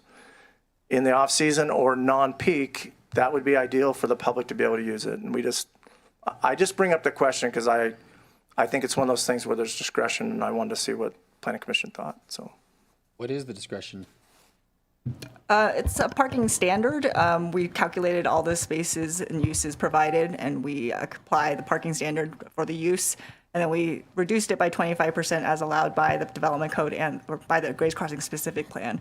So unless there's another study that's provided that we can look at today, or that tells us that there is a reduction, or if there's a use, that I guess if you do a use restriction, depending on when not peak time is of the hotel, then potentially you could reduce it, reduce the requirements for parking for that particular bar use. But at the moment, we don't have a study. So I would say it's a parking standard that we can't necessarily waive. Seemed tragic to have a private bar right there. I agree. Can we condition that they need to add 7 more spaces and make it public? I would ride my bike there, I promise. I'm going to lie and say I'm gonna take the tart. It's a bar, come on. I'm going to drive there. I'm going to drive and park. I mean, that's just, let's be real about it. Yeah, restricted during. We would be okay with a restriction during peak. Because a lot of times, and we know this from all the other hotels in town, right? There's a lot of times during the year you'd love to have outside people people that live in Grays would probably love to use it. So it's going to be an awesome facility, and we want best use of it. Just like, you put that type of investment, you want it to get used, so. After all those folks who hate the car wash get their cars washed, they then want to go to the bar. We might need a good drink.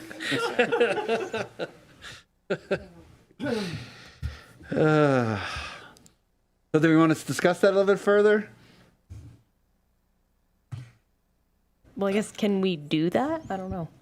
But that's for our deliberations, right? We've asked our applicant questions. Right. So I have if you're done with your applicant questions. I'm done with applicant questions. Okay, so I was wondering if you could call up the what you had shown, or it looked like what you had shown as the north elevation of the conference center, because I thought that it didn't look the same in your presentation as it does in the set of plans. It looks like the west elevation. The west elevation of the conference center is the one with no windows. Is that correct? In the plans?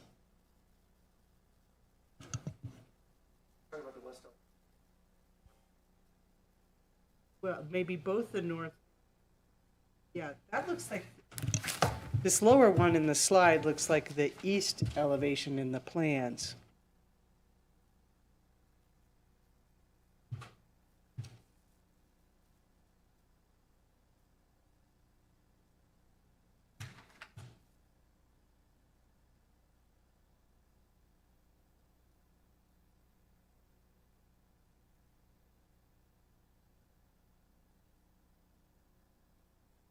West elevation has a bunch of glass. I think the one that doesn't have the windows is the one that's the hotel. Can you go to the mic again? Is that correct? The west elevation, I think we're, correct me if I'm wrong, Yumi, we modified that as part of a comment from staff that you wanted more stuff on the 89 side. But I think the side that is pretty more plain Jane, if I recall, was the north elevation that faces into the hotel. That's more of where like the employees are kind of coming out with food and stuff. Is that? It's the west elevation. North is to the hotel from the conference center. Am I reading that right? In the set of plans I got, the west side is really plain. West is Highway 89. Correct. Yeah, north is the hotel looking from the conference center.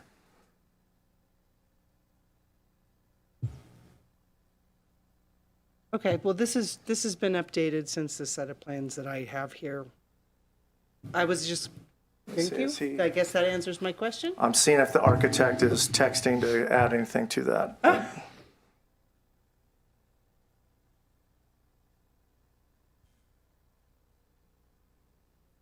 I don't see anything, so. So I got it. Now, Good. back to, could you please flip back to the place where they showed all four of there, that one, yeah.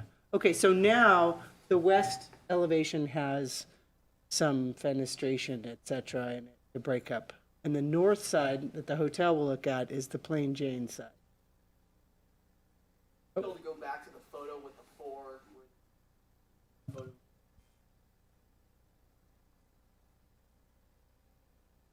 I guess is the west elevation for the conference facility has the signage, which is that actually mislabeled to be the east elevation?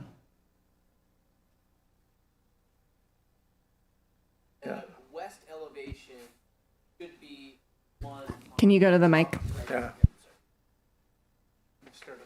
State your name. Matthew Abate. Thank you. The west elevation should be the one in the top right corner. That jives with what I got in the set of plans that. Yes, it's was mislabeled. provided. Okay, now, so that's the side facing the highway. Thank you. That's on. Do you have a date on that plan set, Coral? I'm just curious which is the most recent version. Where did I get it? Because I think that's different than the one that I've been looking at. Yeah, this one that we have is the one that's I have. May 23. May 24th. I think that's older.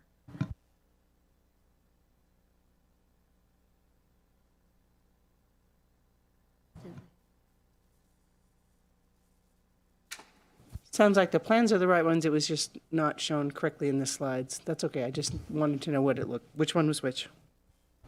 We should clarify, since the plans that I have on the screen here are the ones that are in your approved plan sets or in the resolution. So if we need to change the labeling, just to be clear, we can clarify that they've been mislabeled, that the north elevation should be the east elevation, the west elevation is the north is the west elevation, the west elevation is the east elevation, and I don't know what's happening with the south, the east. And there's 5 spots on Edwin. And 9 vacuums.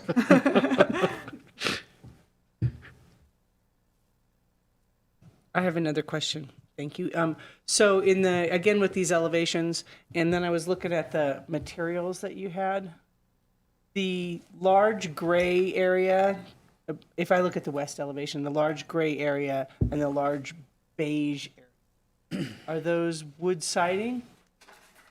And it might show it in this set of plans. The large gray and the large beige. Also the large beige on the north side and the large beige on the what we now know to be the west side. Which one of those is it? You able to zoom in on that? The beige looks like horizontal wood siding. And No, I'm talking about this color. Is that the wood siding that's in that one? And then this gray stuff that's the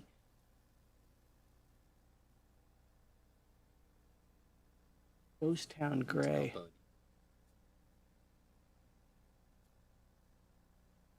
Okay. Okay.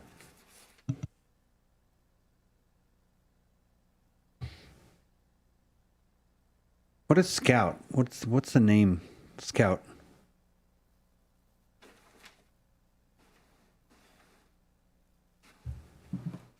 Yeah, so the name Scout was, we actually worked with a branding company out of San Diego. And the principal of that company, he actually grew up in Truckee. And so he was excited to work on this project, went to high school here.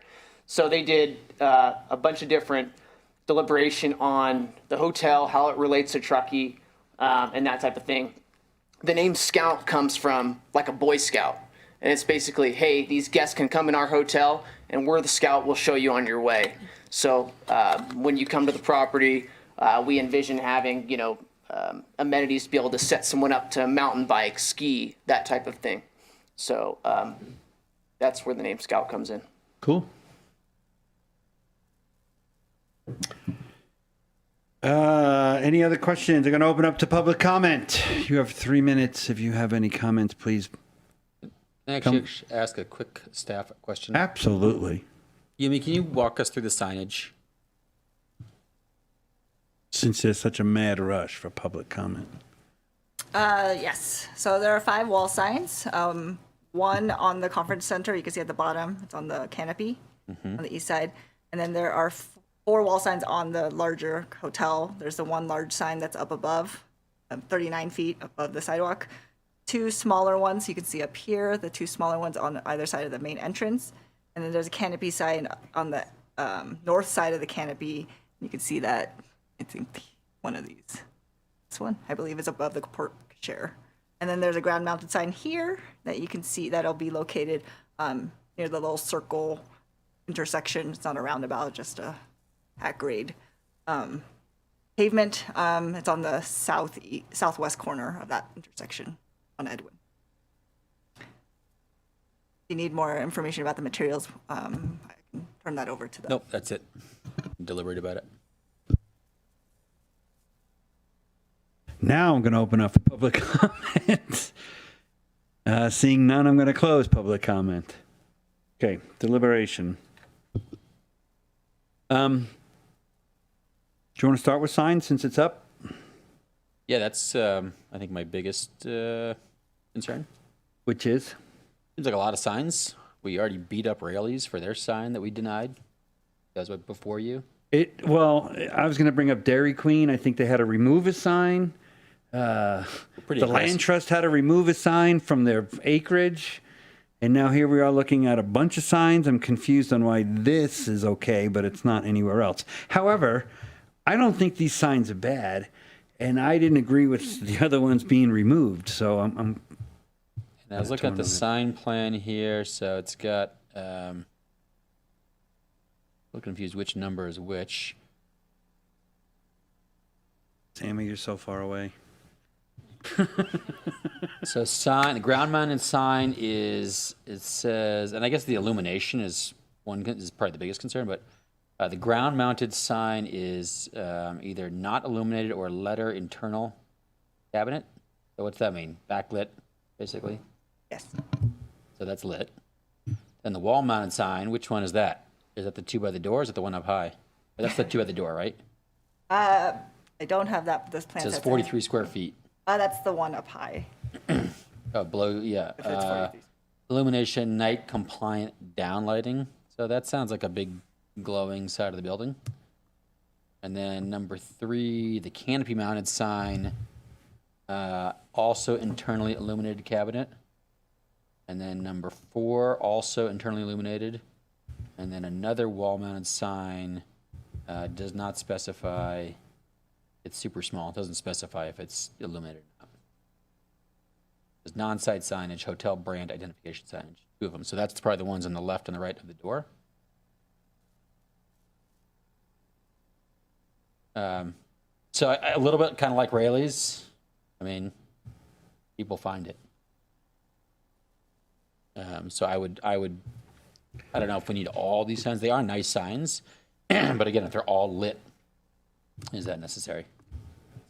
I agree, they're tasteful, but now that you've mentioned the other businesses that have had to remove signs or limit their signs, while this seems like a normal amount of signs, if I were going to some resort community somewhere else, seems like a normal one, it might not be fair or to let this particular hotel have all these signs. And it's tough, right? So why do you punish these because the other ones couldn't do it? Well, but then you'd be punishing the other ones by allowing them to have it. Also, it's not a polycarbonate door on a one-of-a-kind car wash. There's going to be somebody else who wants to put a sign, and they're going to say, Yeah, well, these it guys becomes have a a precedent. sign. And then who says, well, that sign's nicer or not nice enough, so therefore they can't have this, but these guys are allowed this one. So I would maybe ask the applicant, which signs are crucial? Do you really need a sign on the conference center? People are going to go to the hotel first, and then they'll say, no, the conference Tell you center's which over ones you there. don't need are the ones on the porter cachers next to the and doors. the one up high is nice, but I mean, it's a way up high sign. I mean, how many signs do we have in Truckee that are 30 feet in the air? Yes, I Martin. heard you say, ask the applicant. So, Yeah. so two offerings. The conference center is not totally as necessary. So there's one. As far as we'd like to have the signs on the wall, maybe underneath the porte cochere, but those don't have to be back illuminated. We can eliminate the illumination because it's already going to have some low-level lighting underneath the porte cochere anyways. John just expressed, there's just always that concern. Again, we're doing a Marriott tribute brand. There's some expectations or requirements from Marriott, so we don't want to get crazy with eliminating them all, but we're trying to throw out a couple of those to make you feel more comfortable. What about the one on the top of the porte cochere that says The Scout? That one's kind of cool. I mean, really, right? I mean, that's not really tall lettering. It's not needed, though. Yeah. For me, the one that kind of gets me is the big one on the side of the building up high. I mean, I think the two by the front door on the building, I mean, you're underneath a lit porte cochere. Yeah, if they remove the backlight on it. Whatever. I mean, already there's going to be lights under there, and Yeah. that's on the hotel right by the front door. I think it's just the one way up high, and maybe the one on the conference center. They're very nice, They're nice signs. very nice. But there's a lot of them. Yeah, the high one, since that's in particular called out as, that's a deviation from the standard, is it?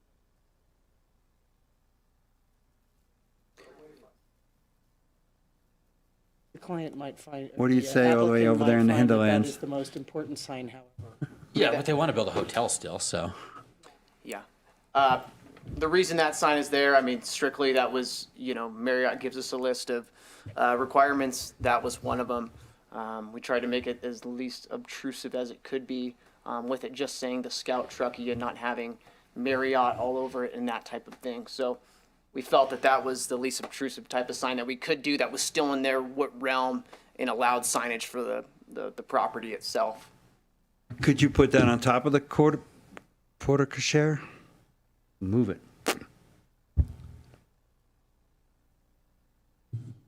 And we're talking about a height restriction at this point, right? Mm-hmm. I think, Dan, is that your major concern? It just feels like a lot of signs. We have a just ridiculously high sign standard for every other project everywhere. I Have you ever agree. tried to get a sign in this town? Yes. It's brutal. I know. Yeah. And these guys, Except for Marge's, they were out to put their neon there's 5 on margarita here. up. I mean, it took me a year to get my sign approved downtown. They went through HPAC, so there was another review body. No doubt. But I mean, it's a high standard. And like I would say, what other projects in Truckee have a sign exception like this with this number of signs? Is there any project anywhere in Truckee that has 5 signs? Not that I can think of, but I think part of this discussion too is that you're hearing some language about what I would constitute as corporate architecture, right? Like the sign size and locations being driven by corporate, which is something that Truckee strives really hard with our sign ordinance to, make sure that our signs are unique and fitting within our own environment. Something tells me if these guys went back to Marriott and said they won't let us have the signs, they'd say, fine. We want to have a hotel there. It's going to be a super classy hotel. Everyone's going to look on their phone anyway to find the place. It's not the sign. And, for every single person that drives by that every single day 100 times, do we need Scout glowing as the moon is rising? So what Dan is saying is Dan doesn't want to see it when he drives by it. I don't want to see it, but also I feel like if as a local resident, I agree. If I'm going to be selfish, I'm not the only one with that concern. Well, this is facing east.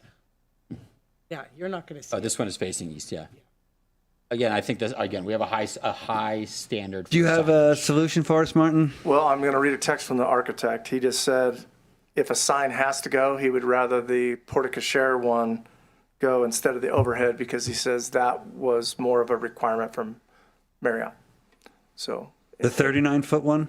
the one that's up high. Yeah. And I think that's, if you look at not necessarily Truckee, but all communities, it's kind of a wayfinding thing for guests at a hotel that haven't been there before. The guy from Raley's said the exact same thing. He literally said it's a wayfinding thing for us people to find Raley's. And we're like, everyone's going to find Raley's. And we said no sign. That's true, but I also feel like sometimes wayfinding signage is really helpful. It is. Like if you don't know exactly where you're going. Like my the one I find most offensive again is the high one, but I do understand also it is the most visible for a reason.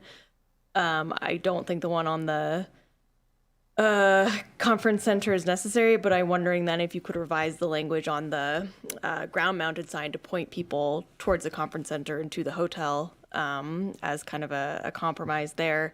And then I would agree with removing the lighting, the backlighting behind the 2 by the door.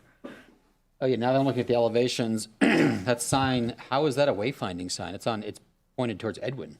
Right. If you're Who's driving gonna into see that that parking sign? lot, you're going to go, oh, okay, that's the hotel. Yep, right where Google says it is. So I don't know that it's necessarily a wayfinding sign. It is reassuring you drive up, "Oh, there's our beautiful hotel. Well, I know, but it's the only 3-story building. I don't think people For need miles in any direction. Don't think people needed to find their way No there. offense, but the architecture says hotel. Actually, that's not true. There is a 3-story building across the street, but I don't think anyone's going to Freshman Hollow thinking they're going to the hotel. That's my 2 cents. I think it's a nice hotel. Do they need that many signs? No, I think we should have to. I mean, they I already think we got- should reduce the signs just to be They already got the equally car wash. unfair.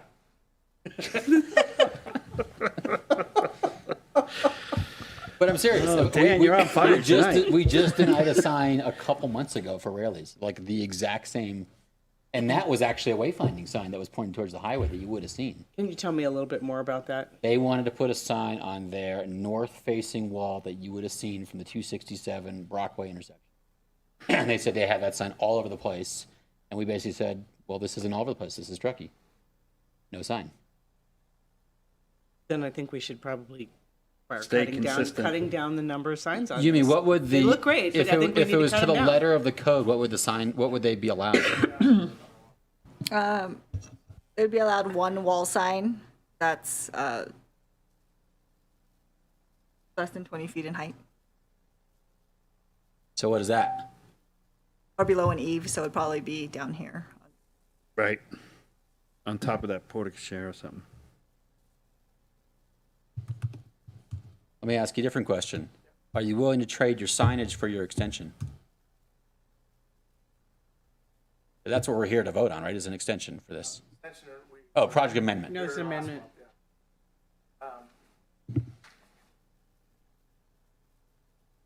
I don't know if I'm big on that. On what? Well, the whole point here is to be consistent with signs, and we Well, should. that's what I mean. It's supposed to be consistent for signs. Yeah. It's like if we're gonna have a standard at every single project, they're nice signs. Yeah, but But so what if they're nice signs? They right. better be nice signs. Everybody's got nice signs. Yeah. I mean, I'm big on consistency, and if we're telling everybody else you can't do it, I don't see why this should be allowed. I hate the rules, but Me I'm too. forced to follow them. Is it the time? Is this a time where we recommend a change in the sign program and then allow more than we might otherwise? no. You mean no signs? No. No, the rules are the rules today. So even if they change the sign rules tomorrow, then they could come back and say, hey, the rules have changed, we want to put a new sign up. Is the illumination the main concern? The height. It's the height. Because, I mean, that's another thing we don't want to offer, but we could offer is removing the illumination on that high one. What other exceptions are there in this project? It's just the quantity and that height of that wall sign. But signage, is there anything else That's on the it. whole project? This is the That's the grass. only- There was a the parking one. reduction, right? They're granted that parking Parking reduction. they have. for- Anything else? Just the signs. Yeah, and you're reviewing the architecture, and that's at your discretion. Height limit? No, they're right at the height. So just drawing comparisons, if you look at the Marriott Spring Hill Suites here, and this is the Truckee one. Yeah. You brought up? Yeah. That has a really high sign as well, up in the top of the gable end. How many signs do they have? I don't have all their views right here. You just handed me the That's just phone, the one by but the just, road.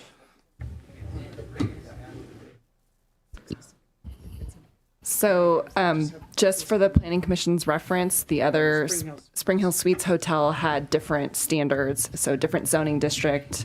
So it's not an apples to apples comparison. So they were consistent with their own zoning requirements for signs. What was their zoning requirements? Well, it's downtown visitor lodging, which was a very unique and singular zoning district for that parcel as an incentive to see construction happen on that site. But their signs aren't illuminated, are they? One up high? Oh, yeah. The one that's internal, It is, there's lights right on there are lights. The ones that are towards 80, there are no lights. You passed that 100. Didn't even notice it. That's true. That's true. But I didn't approve that project. I don't drive at night, so I wouldn't see the. Plus, if you want to get into a Coburn Crossing discussion, that's a whole can of worms. Oh. But they just have, oh, and then they have one over the door too. They have a wall sign, then they have that one up. But it's a different. Different zoning, different standards. So they were consistent with their requirements for their zoning. Surprised with all the squawking about the car wash, nobody stayed for a public comment about this. That was more than squawking. So anyway, that's my 2 cents. Too many signs. All right, too many signs. 2 cents. Like, I think hold them to the sign standard. And if they want to really cry and get 2 by the front door or something, but you know, a lot of signs. This is why Truckee's different and why it's a pain in the butt to do anything here. Because the So standards do you are high. want to continue that, or do you want to help out? For me? You mean offer a suggestion to the applicant? I would say, what is the sign standard? And go to the sign standard. No. I'm saying if you think Truckee is so hard to deal with, then why perpetuate it? Well, I don't know if me lowering the standard on one project is the impact we're talking about. Yeah, it's not. I don't know that lowering the standard is something that I I would would rather necessarily actually want to do. I think our town's beautiful. Yeah, I think we have a high standard. Yeah. And I think we should keep All it. right, I'm actually surprised that staff let this go with this many signs. Maybe that, how would you feel about if they removed the illumination on the under the porte cochere and on the sidewall and pull the conference center sign out? And the 2 So the signs. So Yumi, code would allow one sign, illuminate correct? That's These correct. 2. Illuminated. Yes. So we're at 5x. We have 5 signs instead of 1 sign. Yeah, so we could pull the conference They center have one. 6 signs. That's There's 2 4. number 5s. The ground-based one, How many I don't know how signs are valuable how many that one signs are on the is. car wash? I don't know. Let's just stick with this. I'm getting tired. Well, again, I know, but a little bit. All right, so- a little bit here. The idea is, Mitch, is same standard for everybody. I hear you. Consistency. Nobody gets special treatment. Everyone gets beat up the same. I do on my projects. Same thing. Out of Coral, where do you stand? I think they need to reduce the number of signs. I have specific suggestions. Hold the conference center sign. Remove the illumination on the tall one. Maybe keep the illumination on the ones under the portico shade. Eliminate the ground-based sign. Now they're down to 3. That's still more than anybody else. Nobody is going to say, "Thank goodness they left that sign there." Nobody. What if you put the signs Sammy? on the glass doors Yumi, instead? Sammy? why did staff say this would be okay to have this many signs? What was your thought? I'm tired. I get it. It's only 7 o'clock, 8 o'clock. No, not from this. Part of it was it's internal facing. It's they could have a fairly large sign, 1 sign per our standard. The conference center sign is allowed. The ground mounted sign is allowed. The only deviations they're asking for are the amount of signs that are on the hotel. And due to the size of this building, I thought maybe it'd be okay. Listening to your discussion today, I do agree that there are some inconsistencies with the Rayleigh's review, and perhaps it would be better if it was removed, the larger, bigger wall sign up above. On this. Yes. Sammy? Yeah, I mean, there's too many signs. I think so. The conference center sign is allowed. The ground mountain sign is allowed. The And one wall-mounted sign is allowed? One more wall sign. So if, I believe that canopy on the conference center is above the entrance. So you could have one wall sign per entrance. So I believe that's an entrance. Okay, so I guess really the question is, which of the 3 wall signs do we want to keep? The 4 wall. 4 wall signs? Because of the canopy. Oh, okay, 4 wall signs. It sounds like the applicant would like to keep the high one. I think that's the most important one to go. That's the one that's not consistent. We're trying to figure out a way, right? All things being equal, to try to meet what Marriott's going to put us through the ringer on, we're trying to, if we can find a 20-foot max height spot for the bigger one, that's the most important one for not only branding, but wayfinding. And again, based on the massing and the size of this building, it seems appropriate. So can we maybe make the condition where if you're going to reduce us, can we kind of have a little bit of flexibility there as long as we don't go above 20 feet on that bigger one? We could say they could work with, Is the bigger one within the square footage? Then yes. I like that. They can work with the town, So, find and a that would place be- for that one. But that we're would going to be within eliminate the- some of the others. That would be within the sign guidelines, right? So what we're saying is, and we're going to stick with it, they need to stay within the sign guidelines. That's it. So remove So yes, you can Only do that one because wall that stays sign. within the sign guidelines. So only yes. one wall Good sign simplification. and then no deviations. Thank you. Who's harder, Marriott, corporate, or town staff and planning commission? What else do we have to look at? The third story bar.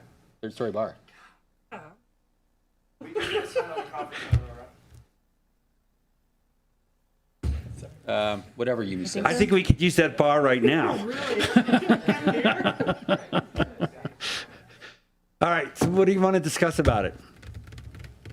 I mean, it'd be great if we could find a way to let it be publicly, like open to the public in non-peak times or however we want to define that. Because it seems like a fun amenity to have in the neighborhood. Yeah, it's a village center. It's like but we're supposed to be enlivening a village center, and that's something you can walk to or bike to if you want, or take TART, connect, or drive. And it's another. Staff, how would we word this? That's a village serving amenity. Staff, how would I word this? Car washer. You could restrict the hours, I guess, of the bar to non-peak hours, which I would guess is in the afternoon of the hotel. But I don't know if that's what you're desiring. Restrict the The hours of problem the is bar. the parking associated with having is it staff's opinion that there's room on the site for 7 more parking spaces? No. And it was 13 anyway, so we're trying to make this work without adding any more parking spaces, right? Okay. That's the goal Yeah. here. How about So when- with that in mind, if there was a non-peak, the public could use it at non-peak hours. Is that doable? You've got 13 spaces at the car wash. You're going to sing now? That's at the actually car wash? sunset. So could we just say those are, no. Well, the about- car wash will be closed during the evening bar hours, so. The shared parking agreement was rather confusing in the Or what about like resolution. when the parking lot is full, the bar is only for hotel patrons? Then you have to have like someone out in the parking lot If waving us the off. parking lot is not full, then Parking anybody lot. can go use the bar. Who's going to manage that? Who's going to watch that? Yeah, there's gonna have to get a police who's in the bar. It could be tied to occupancy of the hotel, which would be a challenge for staff to monitor, but it is an option for you to. Yeah, I mean, I guess in theory, we could have them log that so that we would have some understanding too of how that's working. So when they hit that, whatever threshold we come up with, 80%. Well, the Ritz turns people away on a busy weekend. You can't even go in and have dinner. You can't sit down unless you have you can't sit down in the bar unless you have a reservation in the restaurant, and you can barely park there because they're like, no, this is Okay. all for hotel guests. It's an unpleasant thing to have happen to somebody. So I'd rather find a way to do it in which we could just make it completely open. Can we reasonably reduce, now that we've all said we're going to be there all the time, can we reasonably reduce the percentage of time or percentage of guests at the bar that we think might be attributable to the public? Like, oh, it's really only 10%. So right now, the dining area on the first floor and the outdoor dining area already have a reduction. They gave us information that said that 74% is typically attributed to hotel guests and maybe 26% is attributed to public. Potentially, we can apply that to the bar. I don't know if it'll get them there to, they have, I think, 4 more Maybe parking 90, spaces that they can use that in the shared parking field, but we can look at it. You could also have them develop a response to this, some sort of plan, and either have that plan returned back to the planning commission or, so help me, come back to me, I suppose. You have to show your bike lock or you prove that you All right, walked well, or let's took get on with charge. it. So, Okay, we're going to have to decide whether we want them to come back with this. Well, also, I mean, if you're a non-patron of the hotel and you don't drive there and you take your bike, can you use the bar? And I mean, again, how are we? who's going to police all of this? Yeah, well, that's So what I mean. it just needs to be something that if they're 80% occupancy, it's open to the public, and once they're past 80%, it's not. Boom. So where's your room key? You got a room key? You're out. I mean, that's pretty easy to monitor. Does that work? If we just said 80% occupancy, shuts off the outside, does that work for you guys? I think if you're willing to make a finding that we can add specific to why we think this would not create additional parking impacts, that would be good. I mean, you could also consider the shared parking agreement with the car wash as another option, because maybe that's an overflow spot too. I mean, Since we've got if they're car doing wash. valet or other things, I mean, maybe that's an option that they should consider as part of that. Shared parking with the car wash. Yeah.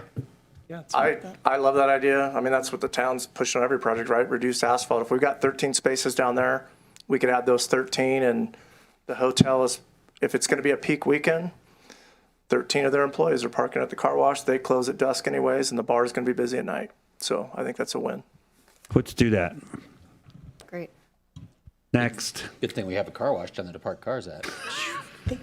Golly gee. Come on, Okay, is the requirement oh no, we're not going to talk about parking anymore. I don't care. Come on. Make a motion. What else do we have, staff? Help me out here. I want to go I have home. a question. I have a concern. Of course. Yes. What's up, Coral? Did you say of course? Yes, I did. Don't be snotty. Okay.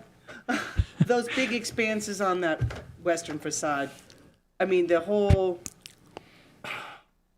condition of approval in the designs, exterior building materials, no white, beige, or reflective materials shall be used.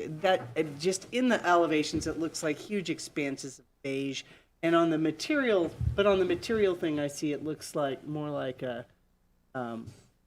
the wood siding. Those are some pretty big expanses of single materials. And this went through staff, right? You felt that those weren't going to be too, I guess it just caught my eye and I kind of went yuck. But if staff thinks that's going to look okay. I think it's this clear cedar that's proposed here on the upper left.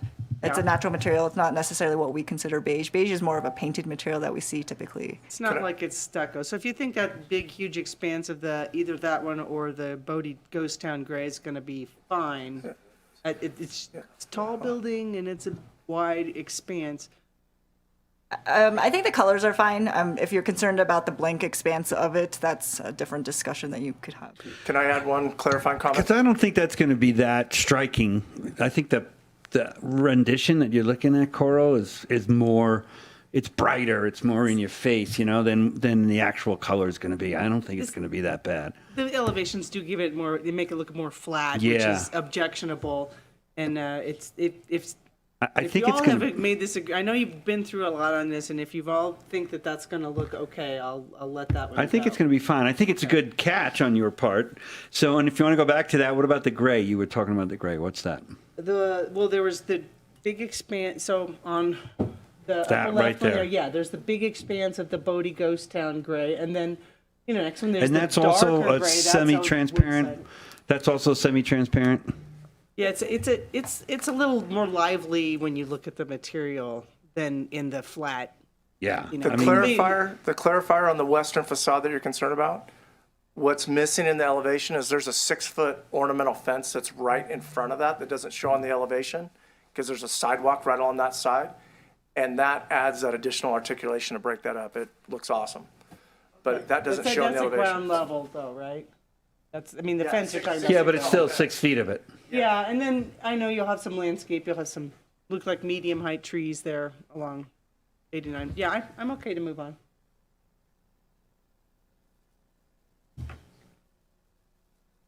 COA 51, anybody have any issues? In front of you, on your screen? Those red circles are berms or earthen mounds with landscaping on top. They're not super tall, but yes. Can we not call them berms anymore? They're earthen mounds now? Earthen. The earthen mounds are more expensive. Okay. They have more ambiance. I have another question. Condition of approval number 53, water district stuff. Well, wait, are we good with Oh, are we 51? done? I'm good with. Okay, we're good with 51. Okay, 52K. We're replacing condition 53 in the old ones with something about the water. And there's a thing in here that says, the revised hotel drawings included the routing indicates connection to an existing lateral to the north of the proposed hotel structure. The water department has reviewed and approved improvement plans for this adjoining property to the north. However, the property to the north is currently undeveloped and the lateral in question does not exist. But there's not a am I missing what the condition is that says what they have to do about that situation? It's just information from the PUD. Their comment was just directly placed into the condition just so that they are aware. They're going to comply with the requirements of the utility department, including but not limited to the following. I guess it says in a development agreement with the district, so that's the condition really that says that's what they're going to do about it. Okay, thank you.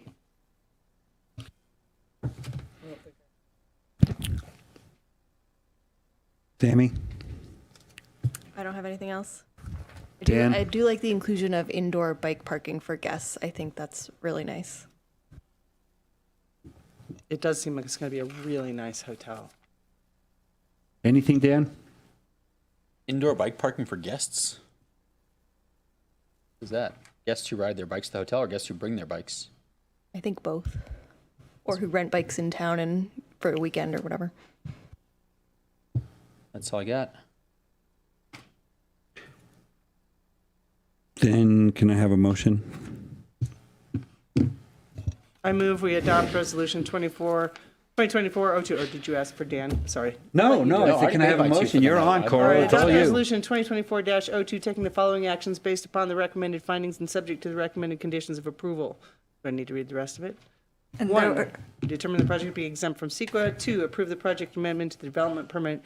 3, approve the sign plan with the with the modification that we made, which is that they have to comply with the development code. The sign ordinance, the sign code, and then the car wash parking shared use. And then we're going to include shared user agreement, car wash parking in the shared user agreement, and of course there were some minor grammatical changes submitted to staff. Second. Good job.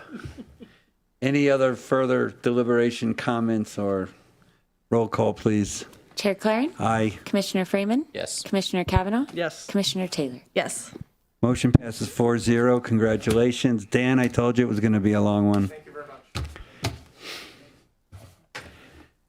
Staff reports. So we've got a meeting confirmed for next month. We have a tentative map in the Jorga Ranch specific plan, community plan area.